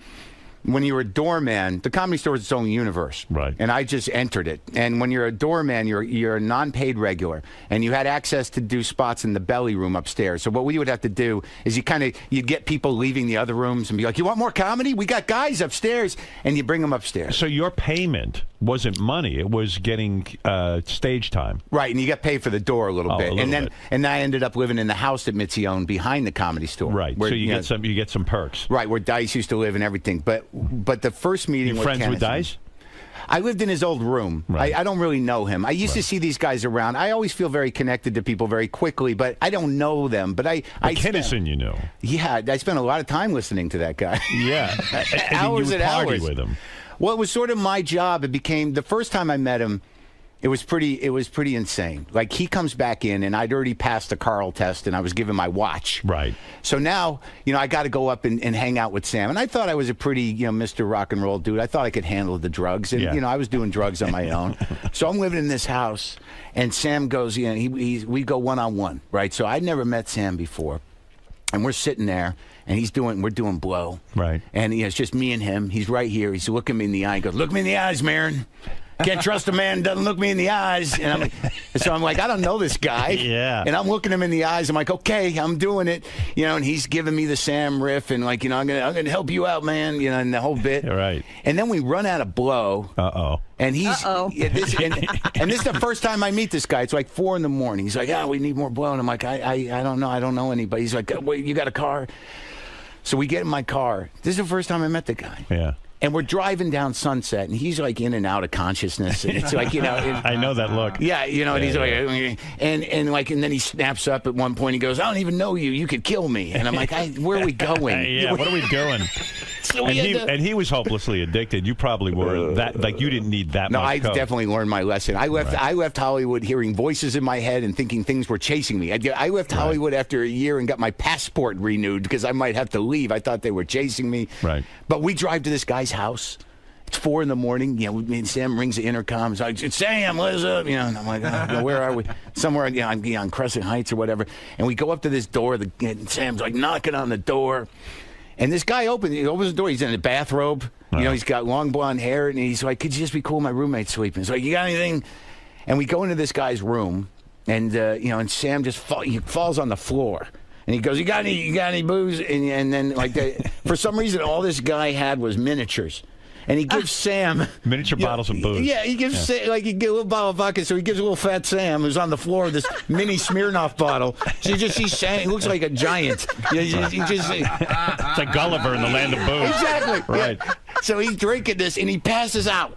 And I don't know the guy. The drug dealer? I don't know Sam, really. And I'm like, all right, well, I guess I'm going to take off. He's like, you're not leaving him here. Right. It's your responsibility. Right. I'm like, what do you mean? He's like, I don't want him to pull a Belushi on me. Oh, wow. So now I got to walk, Sam, get him up and get him out and get him back to where I live. And he passes out on the floor. It's like you're his nurse. Yeah. Well, weirder shit happened. There's a story with a Satanist that is one of the best stories. A Satanist? And did you see him piss on somebody? He pissed on my bed. Why?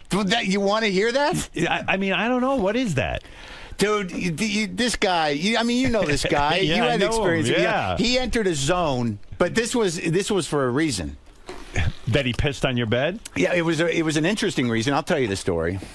He back then, I was a 21-year-old kid, and I was out of my mind on drugs, and and I grew to love Sam's stuff. When his material was amazing. Well, yeah, I saw him develop the whole homosexual necrophiliac bit. I saw that happen, the evolution of that bit, and the first time do you know that bit? Yes, of course. The first time when he did that bit, laying there in the morgue. Yeah, when he did that in the main room, and you see him on the ground, he just starts rocking. Well, what's that? It was mind blowing. Right, he was a mind blowing comic. Mind blowing. Yeah. I still listen to Hotter Than Hell once a year. Right. Or twice a year. Right.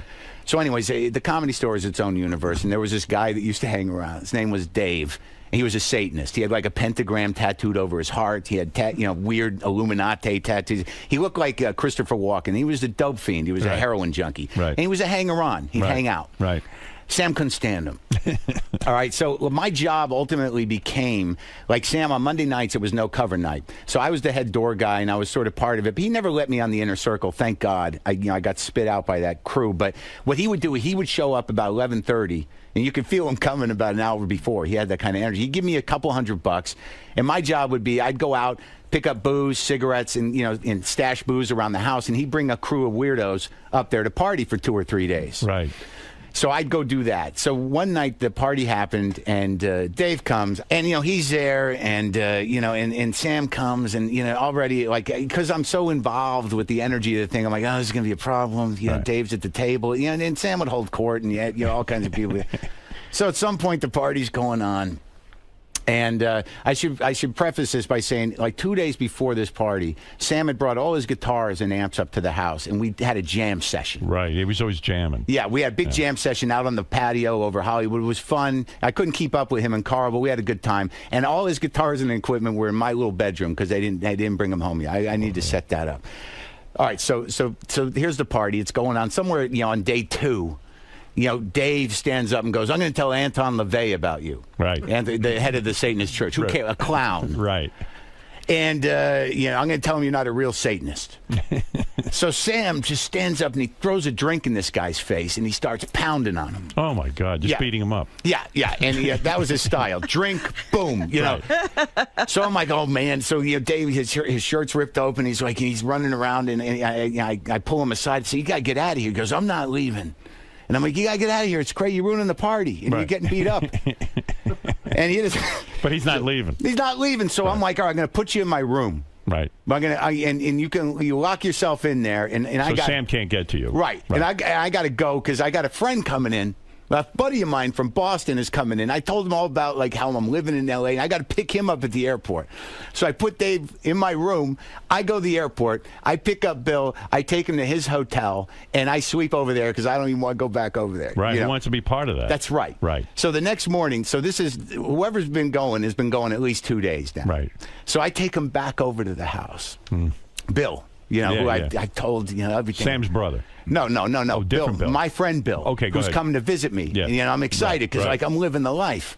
So Bill has no idea, what's going on. So we go over to the house because I'm going to show him the house. So we walk in and Sam's still there with a couple other people. All right. So the party has dwindled down to just 2 or 3 people and Sam doing blow at 10 in the morning. Oh my God. And I walk in. First I go over to my room. The door's been kicked in. Okay, and all the equipment's gone. The shit is broken. And I'm like, I don't know what's going on. So me and Bill walk into this room, and Carl's there and a couple other people. And I just stand there at the table, and Sam looks up and he goes, I pissed on your bed, Marin. Why? You want to know why? Yeah. And I go, yeah, I do want to know why, Sam, because you let that moron sleep with my guitars. So it's a weird moment. There's a beat, and I look at my friend Bill, and I say, I told you I knew him. All right. Wow. And then after that, he kicked me out of the band and kicked me out of the group, and I wandered off, and I was able to rebuild. I went back to New Mexico. I cleaned up the first time, and I went back to Boston. Being in Sam's orbit, you could get caught up in the whole drug I'm so glad life. I got out. Yeah. Because, I started my own thing. I mean, that was 87, 88. I went back to Boston, got a job in a coffee shop, started doing stand-up at Catch a Rising Star. You got your life back together. Yeah, it was a good thing Sam peed on your bed. Yeah, it was the best thing. One of the best things that ever happened to me. I noticed with people who hung around with Sam, they'd start to lose themselves and become sort of part of Sam's entourage, and then never sort of pick up their own lives. Happens with a lot of entourages. I see it to this day. Yeah. There was the Dice entourage. There are guys that have entourages, and it becomes difficult to find your own personality if you're what Mike Becker used to call them was satellite comics. Right. Yeah. Satellite comics. Yeah, and they kind of latch on, and then they lose themselves. So it's good you got away from them. You know? Yeah. So anyway, listen. Mark's book, Attempting Normal, is in stores now. Today, yeah. Where a lot of these stories exist. In the book, you talk about I don't know, at some point you tried to become a writer on Saturday Night Live. A performer, yeah. Performer writer. Yeah. And you had your big meeting with Lorne Michaels. Yeah. And you walk in the office and you sit down, and he has candy on his desk. Yeah.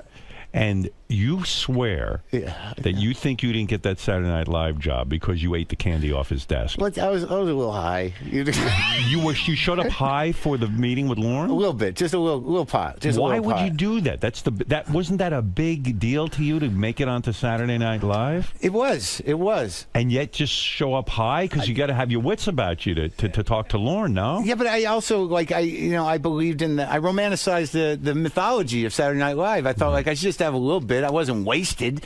I didn't go. And it was weird because when I had that meeting, I walked out. Tracy Morgan was waiting to go in. Wow. And I'd never seen his hair look so good. It was so shiny and perfect. It was beautiful. And why do you think you didn't get it? Because Lorne keeps a jar of candy. Well, obviously, I read into like I thought it was some sort of test in the moment, and the whole thing was. It was another weird moment because I'm sitting there with Lorne Michaels, and he's like looking at me in the eyes weird, like Sam did back in the day. Right. To the point where Higgins, the head writer, Lorne's just looking at me. Right. And Higgins goes, Lorne, and he's like, you can tell a lot from looking in someone's eyes. Uh-oh. So now I'm sitting there like trying to exude starness, like from my eye. He just. And if I was high on pot, I would be paranoid if somebody said that to me. I think that's where the candy theory came in. Yeah, who the hell knows why I didn't get it? So you saw the candy, you grabbed a piece of candy, and you think that was some sort of test between Lorne and Higgins. The people who take the candy. Right, that's what I thought in that moment. Types. Yeah, because he was very weird. He sat me down. You are whacked out of your head. A little bit. Yeah, but maybe you're onto something. Yeah. I don't know. It was 20 years ago. I'm a lot less whacked out of my head. Are there other people who have failed the candy test? I would like. We have to, reach out. Yeah. Do you end up watching Saturday Night Live that season and going, let me see who got hired? I didn't because at that time, I didn't even know really what I was up for. It was very exciting. In my heart, I'm a pretty sensitive, shy, kind of weird guy. Right. That's what it's all defenses. And I think all of this stuff sort of it hurt me more than anything else. The bitterness, when that went away. When the cynicism and all that stuff went away, a lot of the podcasts, for the first year, it was really just me trying to reconnect with people, become a person again. But in retrospect, the sort of jumping through the hoops with Lorne and meeting Lorne, I think he wanted to teach me a lesson. Because if you remember in the mid-'90s, we were doing alternative comedy. We were doing Luna down on the Lower East Side. Right. And it had gotten some attention in the New York Times. And I put this together in retrospect. Where, because I walk in there, he sits me down, and he goes, I don't know what you think you're doing down there below 14th Street, but it means nothing. So, I think... And he was probably right. Yeah, it probably. I mean, some good people came out of that, but, and it helped me a lot. But on a business level, maybe. Right. And then he says comedians are like monkeys. Oh, really? Yeah, people go to the zoo, they like the bear because it's intense and the lion is scary, but the monkey makes everybody laugh. And in that moment, I chose to go, as long as they're not throwing shit at you. Yeah. And that didn't go over. Right. Yeah, so there was these moments of missed beats, and I kept looking at those Jolly Ranchers, and finally I took a Jolly Rancher, and I put it in my mouth, and I swear in my memory, Higgins and Lorne looked at each other like, that's it. He's out. He took the Jolly Rancher. Yeah, took the Jolly. That's it. It's over. He didn't pass the test. I heard I was brought in later. Some guy, a writer guy who had written an article on alternative comedy said, I heard that they were just using you to get Norm to re-up. Oh, really? It was a political thing. It was like a threat thing. And I'd never even thought of show business being political. What is alternative comedy? Is it like political comedy? No, alternative comedy at the time, I think there was a group of us that, I'm a mainstream comic in the way that I came up in the club system. I did my time at the store, I did my time on the road, but they started a venue downtown where you could do whatever the hell you wanted. There was no one was really paying. There was no drinks that had to be sold, and you were sort of encouraged to sort of, indulge yourself. Right. And, that's how I used it as a workshop. But it also, that whole scene sort of gave birth to the whole comic-produced show and a whole generation of comics that didn't have to abide by the club system. So Are you a comedy snob? I've heard that. No. Let me ask you what I mean by that. It used to be. Guys who do prop comedy and who use props on stage, and guys who do impressions and stuff. Yeah. Do you look at guys like that and go, they're not real comics? No, they're entertainers. Right. I mean, you got to separate the thing. There was a time in the 80s where, you had Bodaks and you had hacks and you had prop comics, and there was this sort of, rebel spirit of fuck that guy. He's, hackneyed is hackneyed, and, you don't really want to deal with that. And, but prop comics, it was sort of sad. I went and saw Carrot Top's show. Right. At the Luxor. I was doing this cross-country thing for something, and we stopped there, and I kind of went in with this camera crew and interviewed him. And he's not a happy guy. Because he does prop comedy? Well, no, because he's looked at as this antichrist. Right. And it was kind of touching because I go to this show. I don't really know Scott. But he makes a ton of money. No, and he's happy with that. And I interviewed him for the podcast too. But I go to the show and I watch his show and he's doing his thing. And it is what it is. Right. But in the middle of it, he goes, I just want everyone to say I'm a little nervous tonight. There's a real comic in the room. But and he's talking about me. Right. And, Which is that? But isn't a laugh a laugh? I mean, does it matter how you get that laugh? Why does it matter? Because I talk to so many comedians about this. I'm not a stand-up comedy. Yeah. Why does it matter if you can make a room laugh? Yeah. Why does it matter if you use a prop? I don't care. Some people do, though. I mean, what is a ventriloquist? Are they? Oh, that's a prop. Are they the lowest on the comedy? How many are left? I mean, there's 3 of them. Yeah, I mean, that's the weird thing. It's like, I hate ventriloquists. Which of the 2? How can you hate them? There's 2 guys. They're extinct. Yeah, exactly. You know what? There's Dunham and I don't even know who else. There's a woman in England that does ventriloquist. Did you ever try to go on one of these shows like at the time they had the most talented Star Search or most talented comic? No. I was never cut out for that shit. Right, you know, it's not your thing. No, I don't like competing. Right. For that, it's competitive enough. What I got to go figure out how to do 4 minutes to let B-level people tell me I'm no good. In other words, you have integrity. I don't say that I have integrity. I just don't know how else to do it, right. Howard. I mean, I'm going to do it the way I'm going to do it. I respect that. I do. No adapting. I feel you have integrity. Thank you. I do. I appreciate that. Mark Maron. Look at this guy. He's on fire now. Fire. He doesn't have to be jealous anymore of Jon Stewart. He doesn't have to be jealous anymore. Could you guys just hold back your success so that Mark can get along in life? I feel this is the year of Mark Maron. Oh, God, I hope you're right. I'm 49 years old. It's got to be. It's got to be your year. It's your time. It's your time. This is it. Did you ever date another comedian? Did you ever go out with a female comic? Well, my second wife was a comic. Oh, she was? Yeah, she was she was a model, and then she turned into a comic. No kidding. Yeah. You can do that? A model comic. You're allowed to do that? She doesn't do it anymore. She wrote a book a while back about her life growing up with a father. She's a writer, but she stopped doing it. I think that like I had sort of a Machiavellian cock. When she left me, I made sure to strategically fuck anybody that would make her uncomfortable coming back into comedy. I mean, I'm that narcissistic. Like, I fucked her out of the business, but look, she's doing fine. She's just doing okay. She's doing good. She's doing good. Oh my God, what a tortured life. Yeah, I'm all right. You're all right. Mark's book, Did you ever go on medication? Did you ever try to calm your anger by medicating yourself? I'd like to. I think in the big, I've decided that my problem is really anxiety. That I get worked up, and the anger's a little better. I was on Prozac for a while. For like 6 months, but it was years ago. No. It was weird because they used to market it as like it give you a new personality, right? But the old one's still locked inside. Yes. So you feel like you're in this, like, let me out. You feel like you're in a prison. You do. It's like you feel like your personality's become a phantom limb. You're like, there used to be something here. And as a comic, you need to be in touch with your inner person. I only did it for a few months. I don't do anything. I don't do any medicine. I eat these nicotine lozenges constantly, and I drink a lot of coffee. You don't smoke anymore. You don't smoke. Not in 10 years, 11 years. Mark's book, Attempting Normal, is in stores now. Very intense book, right? It is. There's a like lot an open wound. It is a little bit. Yeah. I try to mix it up though. I talk about my divorces, and I talk about buying pants. I mix it up. Yeah. And check out Mark Maron's podcast, which 300,000-400,000 people a week are checking out. That's available on iTunes and at WTFpod.com. That's it. Yeah. Whatever the fuck that is. It's a website, Howard. Yeah, I don't know anything.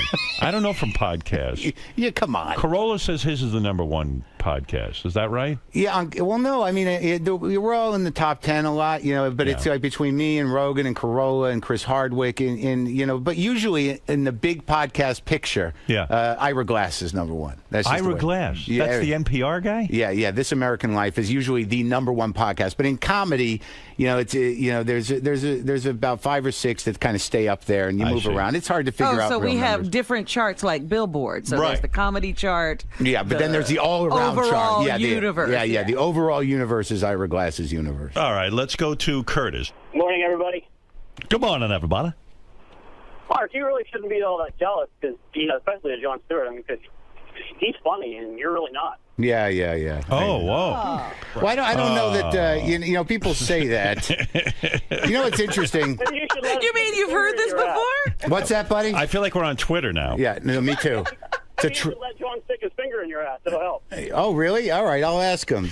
Curtis, it's funny. You called up and it says here, Mark is a great comic. I want to tell him about it. And so you got on and you blasted him. You know what? I really have to say, and when I originally when you were kind of got on, and I was thinking, I don't know, you shouldn't feel that way. I really like you. I thought you were really funny. But by the time this conversation went on, I'm thinking, man, you're losing it. You're really just so angry. I don't think you should be that way. He's giving you insight into his life. What can you do? Well, the thing he's over it now. It's interesting. He's telling you about his life. He's trying to spin it like it's a sympathetic gesture that he just told me I was an asshole. It's like, no, I mean, I liked him. But look, I have to be honest with you. I mean, you can tell from my tone that the anger thing is not what it used to be. You know, I got to be honest in that, when I started doing the podcast, and when you do comedy, all you want to be is relevant, right? And you want to be a great comic, and you want people to absolutely right. So, like up until I started that thing, everything had crapped out, and I'd given up hope on a lot of stuff. And when the podcast started to take off, like for the first time in my life, I felt some real self-esteem. Like, finally I did something. Felt good, and people were tuned into it. I am not angry as angry as I used to, and the jealousy. It took a lot to turn that ship around, man. I think it's very honest of you to talk about your jealousy of other comics. I find that refreshingly honest. Carter, you're on the air in New York. Yeah, hey, how's it going, Howard? Okay. I've been a fan of yours since '85, and Mark, it's Carter Costera. How you doing? Carter, what's up, buddy? You know this guy. Listen, Howard, Mark has come a long way. I remember him in the mid-'90s. One time I was Mark, do you remember this? One time I was driving you and a bunch of comics somewhere in between sets, and all of you were talking about trying to get on Letterman or something. Yeah. And you guys were so angry, and I turned around and looked at you guys, and I went, aren't you guys supposed to be funny? Aren't you comics? Welcome to our world. Oh, my God. Anyway, I'm so proud of you. I'm so glad you're doing so well, and I can't wait for your show to come out. Hey, thanks, buddy. Long time. I haven't seen you in a long time. Let's hang out at some point. There you go. Well, great. All right. Got to hang out with that guy. He's an artist. Oh. Yeah. Well, Mark, anyway, listen, I wish you luck with the new show. Thank you, man. The book, Attempting Normal, is in stores now. That's a big deal for you, too. It's exciting. I feel things are going well. Thanks. And check out Mark Maron's podcast, available on iTunes at WTFpod.com. Thanks, man. And somewhere out there is a bitter, jealous comic who's jealous of you and your new show on IFC. One can only hope. They can't say I didn't pay my dues. That's right. Yeah, you've paid it. Yeah. Well, great to see you, Mark. Good to see you. We're going to take a break. We've been yentering it up for an hour now, so it's time to take a break. And I'm going to let Mark take a piece of candy from Gary's jar. So this is the last time I'm doing the show. This is it. No test here. And we'll be back right after these words. Thanks, Mark. Thank you. All right, bye-bye. So Mark, prior to the interview, you mentioned you've been listening to Howard for such a long time, but there was that fear of the unknown, going into his studio, looking him right in the face, and having an interview. So how do you feel now that you've completed? It was great. He was completely charming, and the questions were good. The conversation was good. He wasn't wearing sunglasses. I could see his eyes. Like, I was very nervous about the sunglasses. They weren't on today, and I guess I lucked out. I don't know what determines whether or not he wears them. But it was great. I had a great time. It was a great conversation. I felt like between Sam Kinison and sort of the same issues with your parents, you guys were almost like kindred spirits. It felt that. I felt a little bit, I felt connected, which I was happy, because I didn't know if that would happen, but I definitely felt, because I kind of, my brain kind of looks for that, to be connected, and I felt like we did. Did you? You feel like that? Absolutely. Definitely picking that up through, especially with the stuff with your parents. Yeah, that was good right out of the gate. Yeah, I had a good time, man. It was great.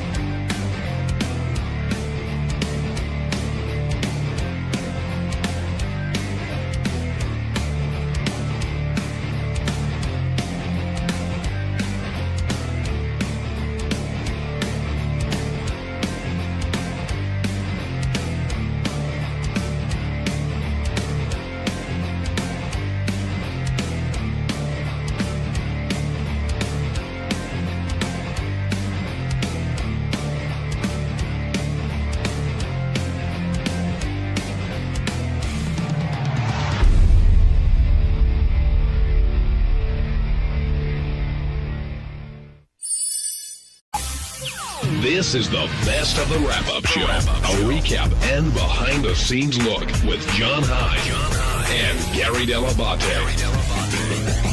The best of the wrap-up show begins now. Hey, it's Gary Dell'Abate, Baba Booey. On Monday's wrap-up show, Sal came in and talked about how he's attracted to Tan Mom, which we thought was odd. He also talked about how Cats in the Cradle makes him cry. Then he cried.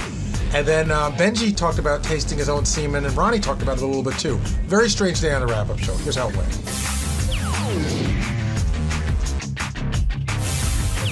Sal's now joining us here.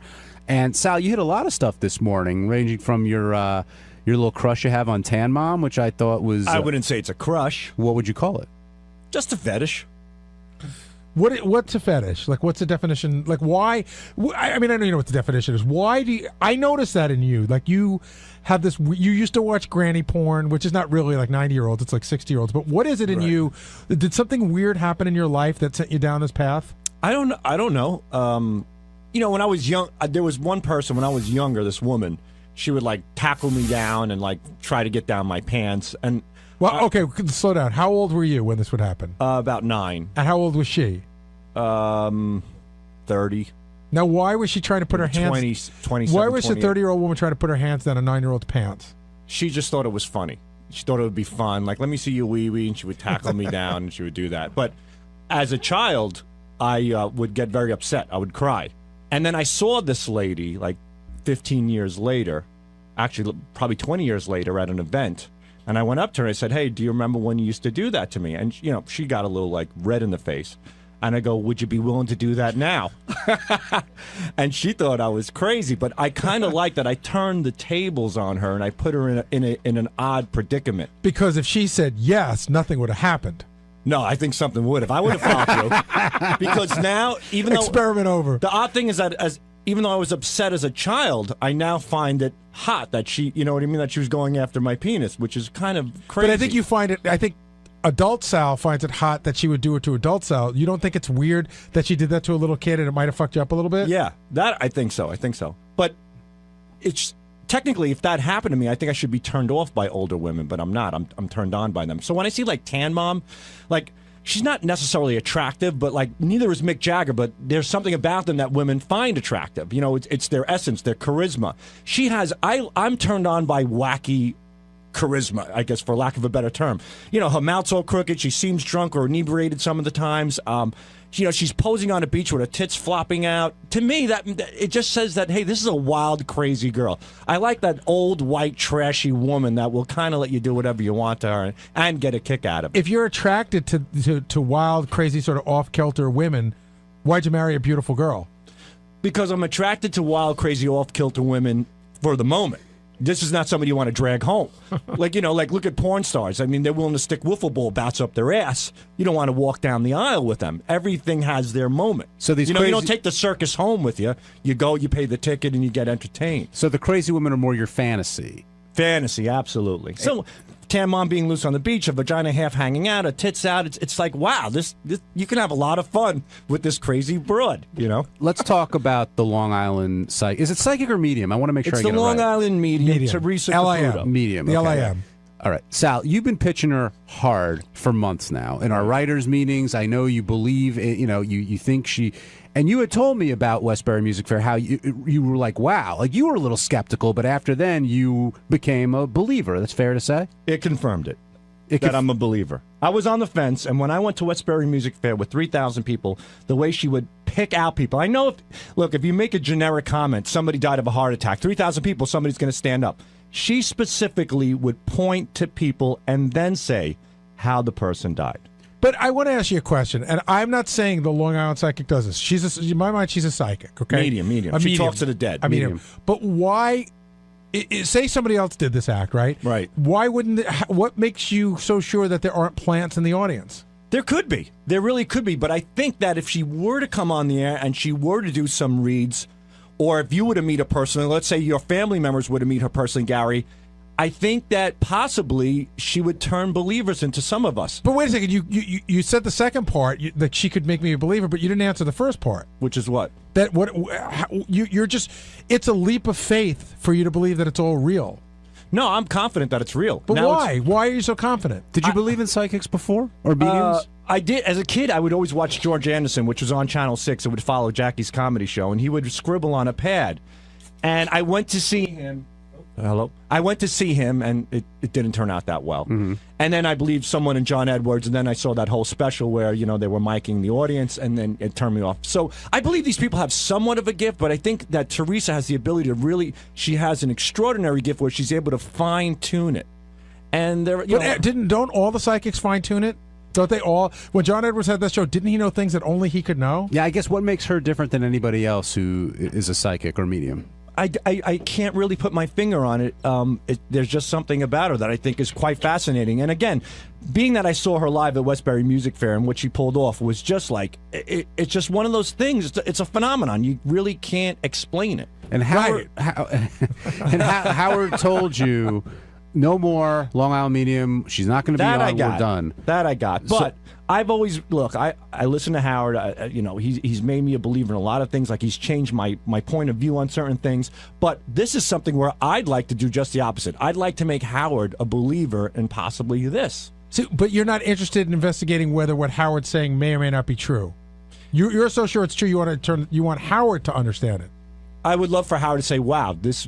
I don't have an explanation for this. I'd love to put Howard in that situation. I didn't know that Cats in the Cradle was your Achilles heel there when it came to crying. Being a father, 3 kids, it's a no-brainer. Well, actually, it's not. I think that again, to explain to you why... Gary, you're not in my head. You can't explain You're a good father. I think it's because you didn't have a great father. The song is sad to you. It might be that, but I also think that whenever my son wants me to do something, the first thing that pops in my head is Cats in the Cradle. And I'm thinking I better do this because I don't want to be at a point in my life where I'm going to regret not sharing those special moments with my son. Like someone you know really well. Like my dad, right. That I get it. But I look at it's just a sad thing. The whole thing is What horrible. specific part of the song gets to you? At the end. The keys. When the kid has no time for his dad? Right. When he's old and decrepit? Right. I don't want to talk about it. You were getting emotional. No, because there would be nothing worse for a father to hear his son saying, I don't have time for you. It's just horrible. It's just horrible. Wait, are you talking about the part where he says he grew up just like him and he makes that... Yeah, his father's... Right. And I never... I don't want to talk about it. It's just, there are some people you don't want to be like. Hey, Sal, why don't you, seriously, and obviously it gets too emotional, but why don't you sing the last few lines? I'm not trying to make a dickhead. I don't get to the point. Why don't you go through it? I couldn't sing it. Yes, it'll be fasting on the air, but why don't you go through it right now?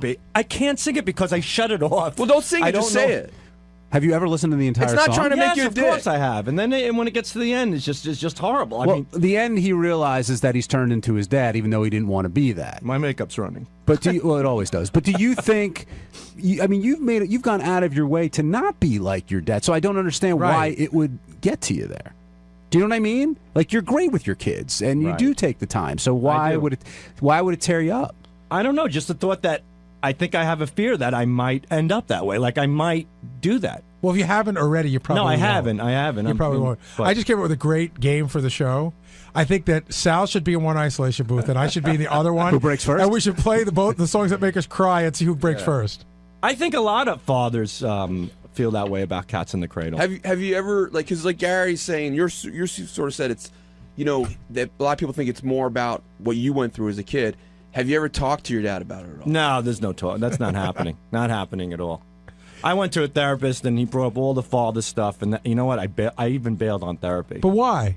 Because I just didn't want to go there. I felt like I was just digging into a barrel, and all the gunk was coming back up. I think that's what they do, and then you're supposed to clean the barrel. And I dumped the barrel, and I threw it in the river. Well, that's supposed to be healthy, though, because you get it out, and you confront it, and then you can kind of deal with it. Right. I think I deal with it now. I get along great with my dad. I've forgiven my father, and that's it. But here's the thing that's weird that a therapist are talking about. You're forgiving your father, but your father has no idea what you've forgiven him for.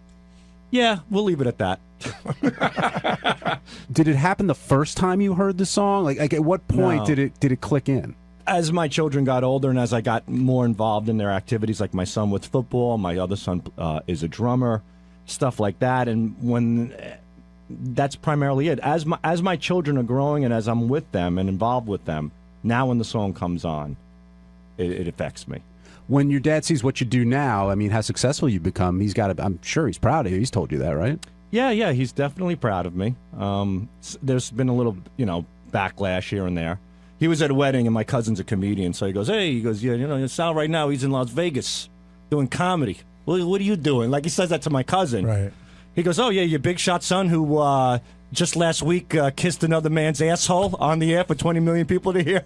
So my dad kind of was like, walked away. Well, and I was proud of my cousin. I'm like, good. Yeah, why would you do that? You're prodding somebody. Right. If you're going to be contentious, you got to be willing to take the shit. Right. I learned that the hard way in this show, that's for sure. But but for the most part, yeah, my dad's very proud. A little bit too proud. Everywhere I go, I'm like, Dad, please trust me on this. How come there's no Sal the Stockbroker wine available? He wants to open up Sal the Stockbroker restaurant. And what would I get there? I don't know. I have no idea. But he goes like, we should open a restaurant called Sal the Stock. I go, that's ridiculous. I think that was an episode of The Honeymooners. Really? Yes. Probably. Would you do that? No, not Sal the Stockbrokers. I know you love to cook. Your father loves food. I mean, that could make sense. He says it to my son. We're on a cruise. He goes, Antonio, what would you name a restaurant if we opened it up? And Antonio goes, how about Antonio's? He goes, no, you idiot. Sal the Stockbrokers. And I'm like, Dad, it's your grandchild. And I turned to him. I go, it'll be called Antonio's. But no, I'm not going to name something Sal the Stockbrokers. But that example shows you're a good dad. Well, I try to be, yeah, in that sense. But yeah, I am. All right, I know that part. It's stuff that I grew up with is a little different. That's all. But maybe it's a combination of what Gary said, the way I grew up versus the father that I want. I feel for you though. When you tell, I've had a lot of conversations with Sal off the air with his family stories, and I feel for him. He took a lot of shit. Yeah, but it's all good. It makes you who you are. Yeah, that's a great thing to not deal with it. Yeah. I had a guy who used to work for me used to say the same thing. My father made me that way, right? That's why I'm as good as I am. My dad helped me out by yelling at me. Well, for some people, it's too painful to confront. It's easier not to go there to get through the day. I get that. Yeah, it's fine. All right, Benji, let's talk about getting through your day. Today, you revealed to Howard that you tasted your own cum, and Howard thought you were out of your mind. Well, what I said was, which I think most guys have probably done out of curiosity, is I put my tongue against it out of curiosity because I know girls eat it and saw what the taste was. I would find it disgusting also if I think about it. That would be tasting it, but was there anybody? No. I said I put my tongue against it. The same. Against way what? Probably. Have you ever put your tongue against your arm when you're sweating? Yes. So you put your tongue against your dick? No. Yes. No, I'm not getting it. I'm incredibly flexible. I don't know. You put your tongue against what? My guess is you probably jerked off. I did this thing where you rub your penis, right, and then you orgasm, right, and I had ejaculate, right, and an ejaculate was on my hand. Got it. And I was curious, because I know women taste it, so I put my tongue against it just to see what it was like. Yes, if I ate it, it would be disgusting. So you licked your own cum without moving your tongue. What? You licked your own cum without making the licking motion. I put my tongue against it. Yeah, I think so you licked it. I would think that's not that rare to have done that. Sal, you think that's rare? Yeah, I do. Sal, come on, come clean. Literally. I can't follow Benji's story. But you have a story. It's just the same. It literally is, word for word. The odd thing is, like Benji says, it's not rare. It's same thing happened to me. I was curious. I just gave it a little dab with my tongue. I was 15 years old. I was at my grandfather's house, and he makes his homemade wine, so I was drinking one day, and I was 15. At that time, I was jerking off like a wild monkey, and I was in the bathroom, I jacked off again, and I was drunk. I'm like, let me give it a little, just let me see what this is all about, and I gave it a little taste. That was it. How would you What's describe weird is when it's Sal and I've done it for each other. How would you describe the taste? I really don't remember. I really don't. I really couldn't tell you. I mean, I could tell you it was salty and gooey.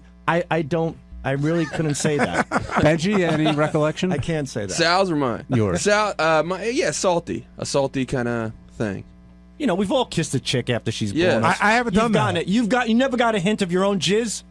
Never. I've gone out of my way not to do that, and I'm not passing judgment. It's just I don't have a curiosity there.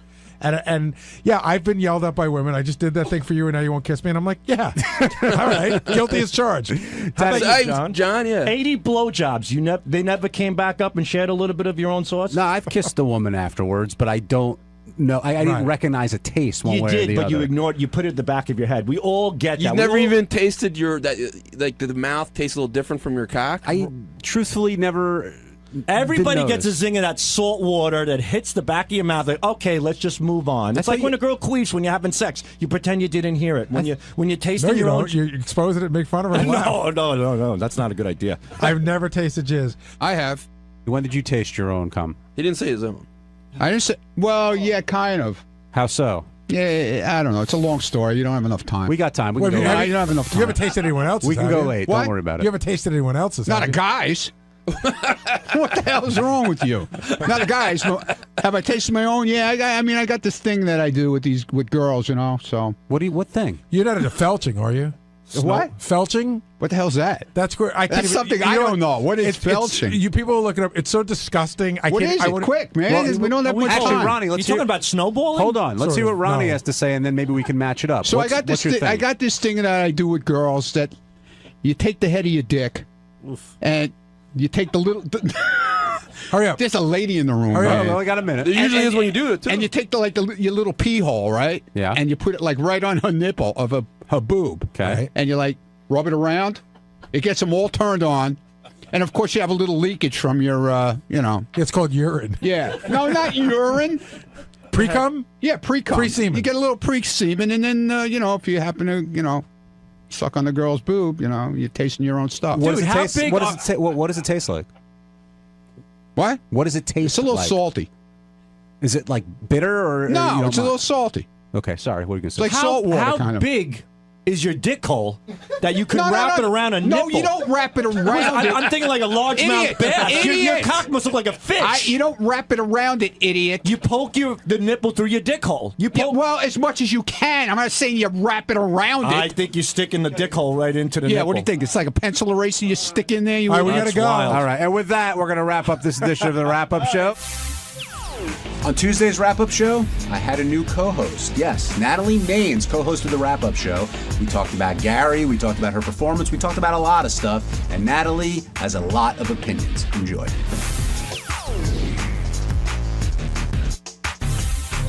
Natalie, you were a huge part of the show today. We're going to discuss your appearance and how you really feel about Gary and how Gary feels about you. I think we should break that down. And, of course, how you feel about Howard, who I know you love. Yes. Howard is not looking forward to his trip to Chicago. And with AGT, it's wearing him down, it seems. And, he's got that and the Vegas week and a couple other things before things kick in at Radio City. And sometimes Howard complains about doing something, but then he gets there and he's okay. He always makes the best of it. Right. But could you sense that he was a little, worn down or wary of what he has going on this week? Well, he always complains when he has to travel and fly. But I asked him if he was liking the show less this year. And he said no, just the schedule. He regrets not having his time off. And I regret these 2-day weeks. Yeah, I know you do. I think he misses, and yes, don't call in and say, Howard's getting paid very well to do AGT. We all know that. But when you're doing this show, and then during the off time, you're doing AGT, you're not leaving a lot of time for you. And Howard doesn't, for me specifically, really. Yeah, for Natalie, exactly. That's everyone's problem. But Howard, what was I going to say? Shoot. Howard, crap, it left my mind. I'm sorry. We're talking about something brilliant, I'm sure. His vacation time, if you will. Oh, yes. And I was just going to say, Howard doesn't need the money. He did it because he loves the show and he loves that. But I don't think he likes being pulled two different directions, which I can relate to. I agree with you there. Yeah, too much. Gary knows that Beth doesn't want to sleep with him, which we learned in that game. Howard reassured Gary that she doesn't want to sleep. But I don't think Gary was under any false I missed the pretense there. game because I was probably traveling here. What was the game? It's who would your wife bang and who would be the least likely to bang on staff. And they Beth asked played, and Beth said Gary was the one she would bang. Really? And who did she pick tonight? Sal. Sal was the least likely. But Beth then said she was just doing it. Like she doesn't really want to bang anybody here. Right. Well, I got it. And You got to answer the question. Yeah. How do you answer that question? Who on the staff would I bang? Uh-huh. Let's see. But it can't be Lisa G because she's a girl. You got to just I have to bang one of the guys? Yeah. Well, Teddy's kind of cute. Okay. I think. Look, everybody knows it would be Gary. I mean, that's no surprise to right. anyone, Well, you right? guys are already banging. Yeah. But outside of Gary, who would be the next? It would be Teddy? Yeah, probably Teddy. And who would be the worst? The least likely to bang? That's coming in tough. right now. No. Maybe, that's a tough call. I'd have to really think about Come on, that. John. No, I'm the giving you an audience is answer. waiting for you I'm sure to with bated breath. Ask Natalie who she would do. I'm getting to Natalie. Oh, Jason. Thank you, Teddy. Definitely Jason. Jason, who Same would question be to the you last? now, Natalie. Huh. And don't say Howard because that's a cop Howard out. will be out. Okay. I'm going to go with Gary. Just kidding. I'm going to go with, Will. Will's a cutie pie. You like Will? Yeah. Hate to be typical. Yeah. but Will's a cutie That's pie. everyone's answer. I was going to. know, That's why I'm I said sorry. Teddy instead of I'm Will. sorry. Least and then likely. least. Be honest. Oh, I will be. I'll go with Sal too. Sal's handsome, but only because he's just so creepy and just seems so fucked up as far as his view on women and stuff. I couldn't enjoy myself. Let's go with Celebrity Superfan, which I listened to and I really enjoyed. I think you and Probst do a great job, and it was a good panel. He does a really good job for not listening to the show, don't you think? No, I know Probst is a big fan, and He is. and I was surprised with the Pieces of Vinyl thing because he did watch our show, so that kind of threw me a little bit. But that being said, you feel like not everyone. Now, look, you're a unique super fan. You could A take freak, on. you can say it. No, you could take on the regular super fans and hold your own. I think, I could be on the regular Superfan roundtable. But you say Andy Richter, who I thought was fantastic on Celebrity Superfan, Yeah. really knows it. You could tell when people listen to the show Yeah. 6 to 10, 30, or however long it goes, right? He knew everything, absolutely. And Krista Miller listens all the time as well. And then who was the other one? Danny Zucker? Danny Zucker seemed to be for real. And I thought Jason Alexander, he had to leave early, but I thought he was good. I thought he was good on the show. He was knowledgeable, but not about current stuff.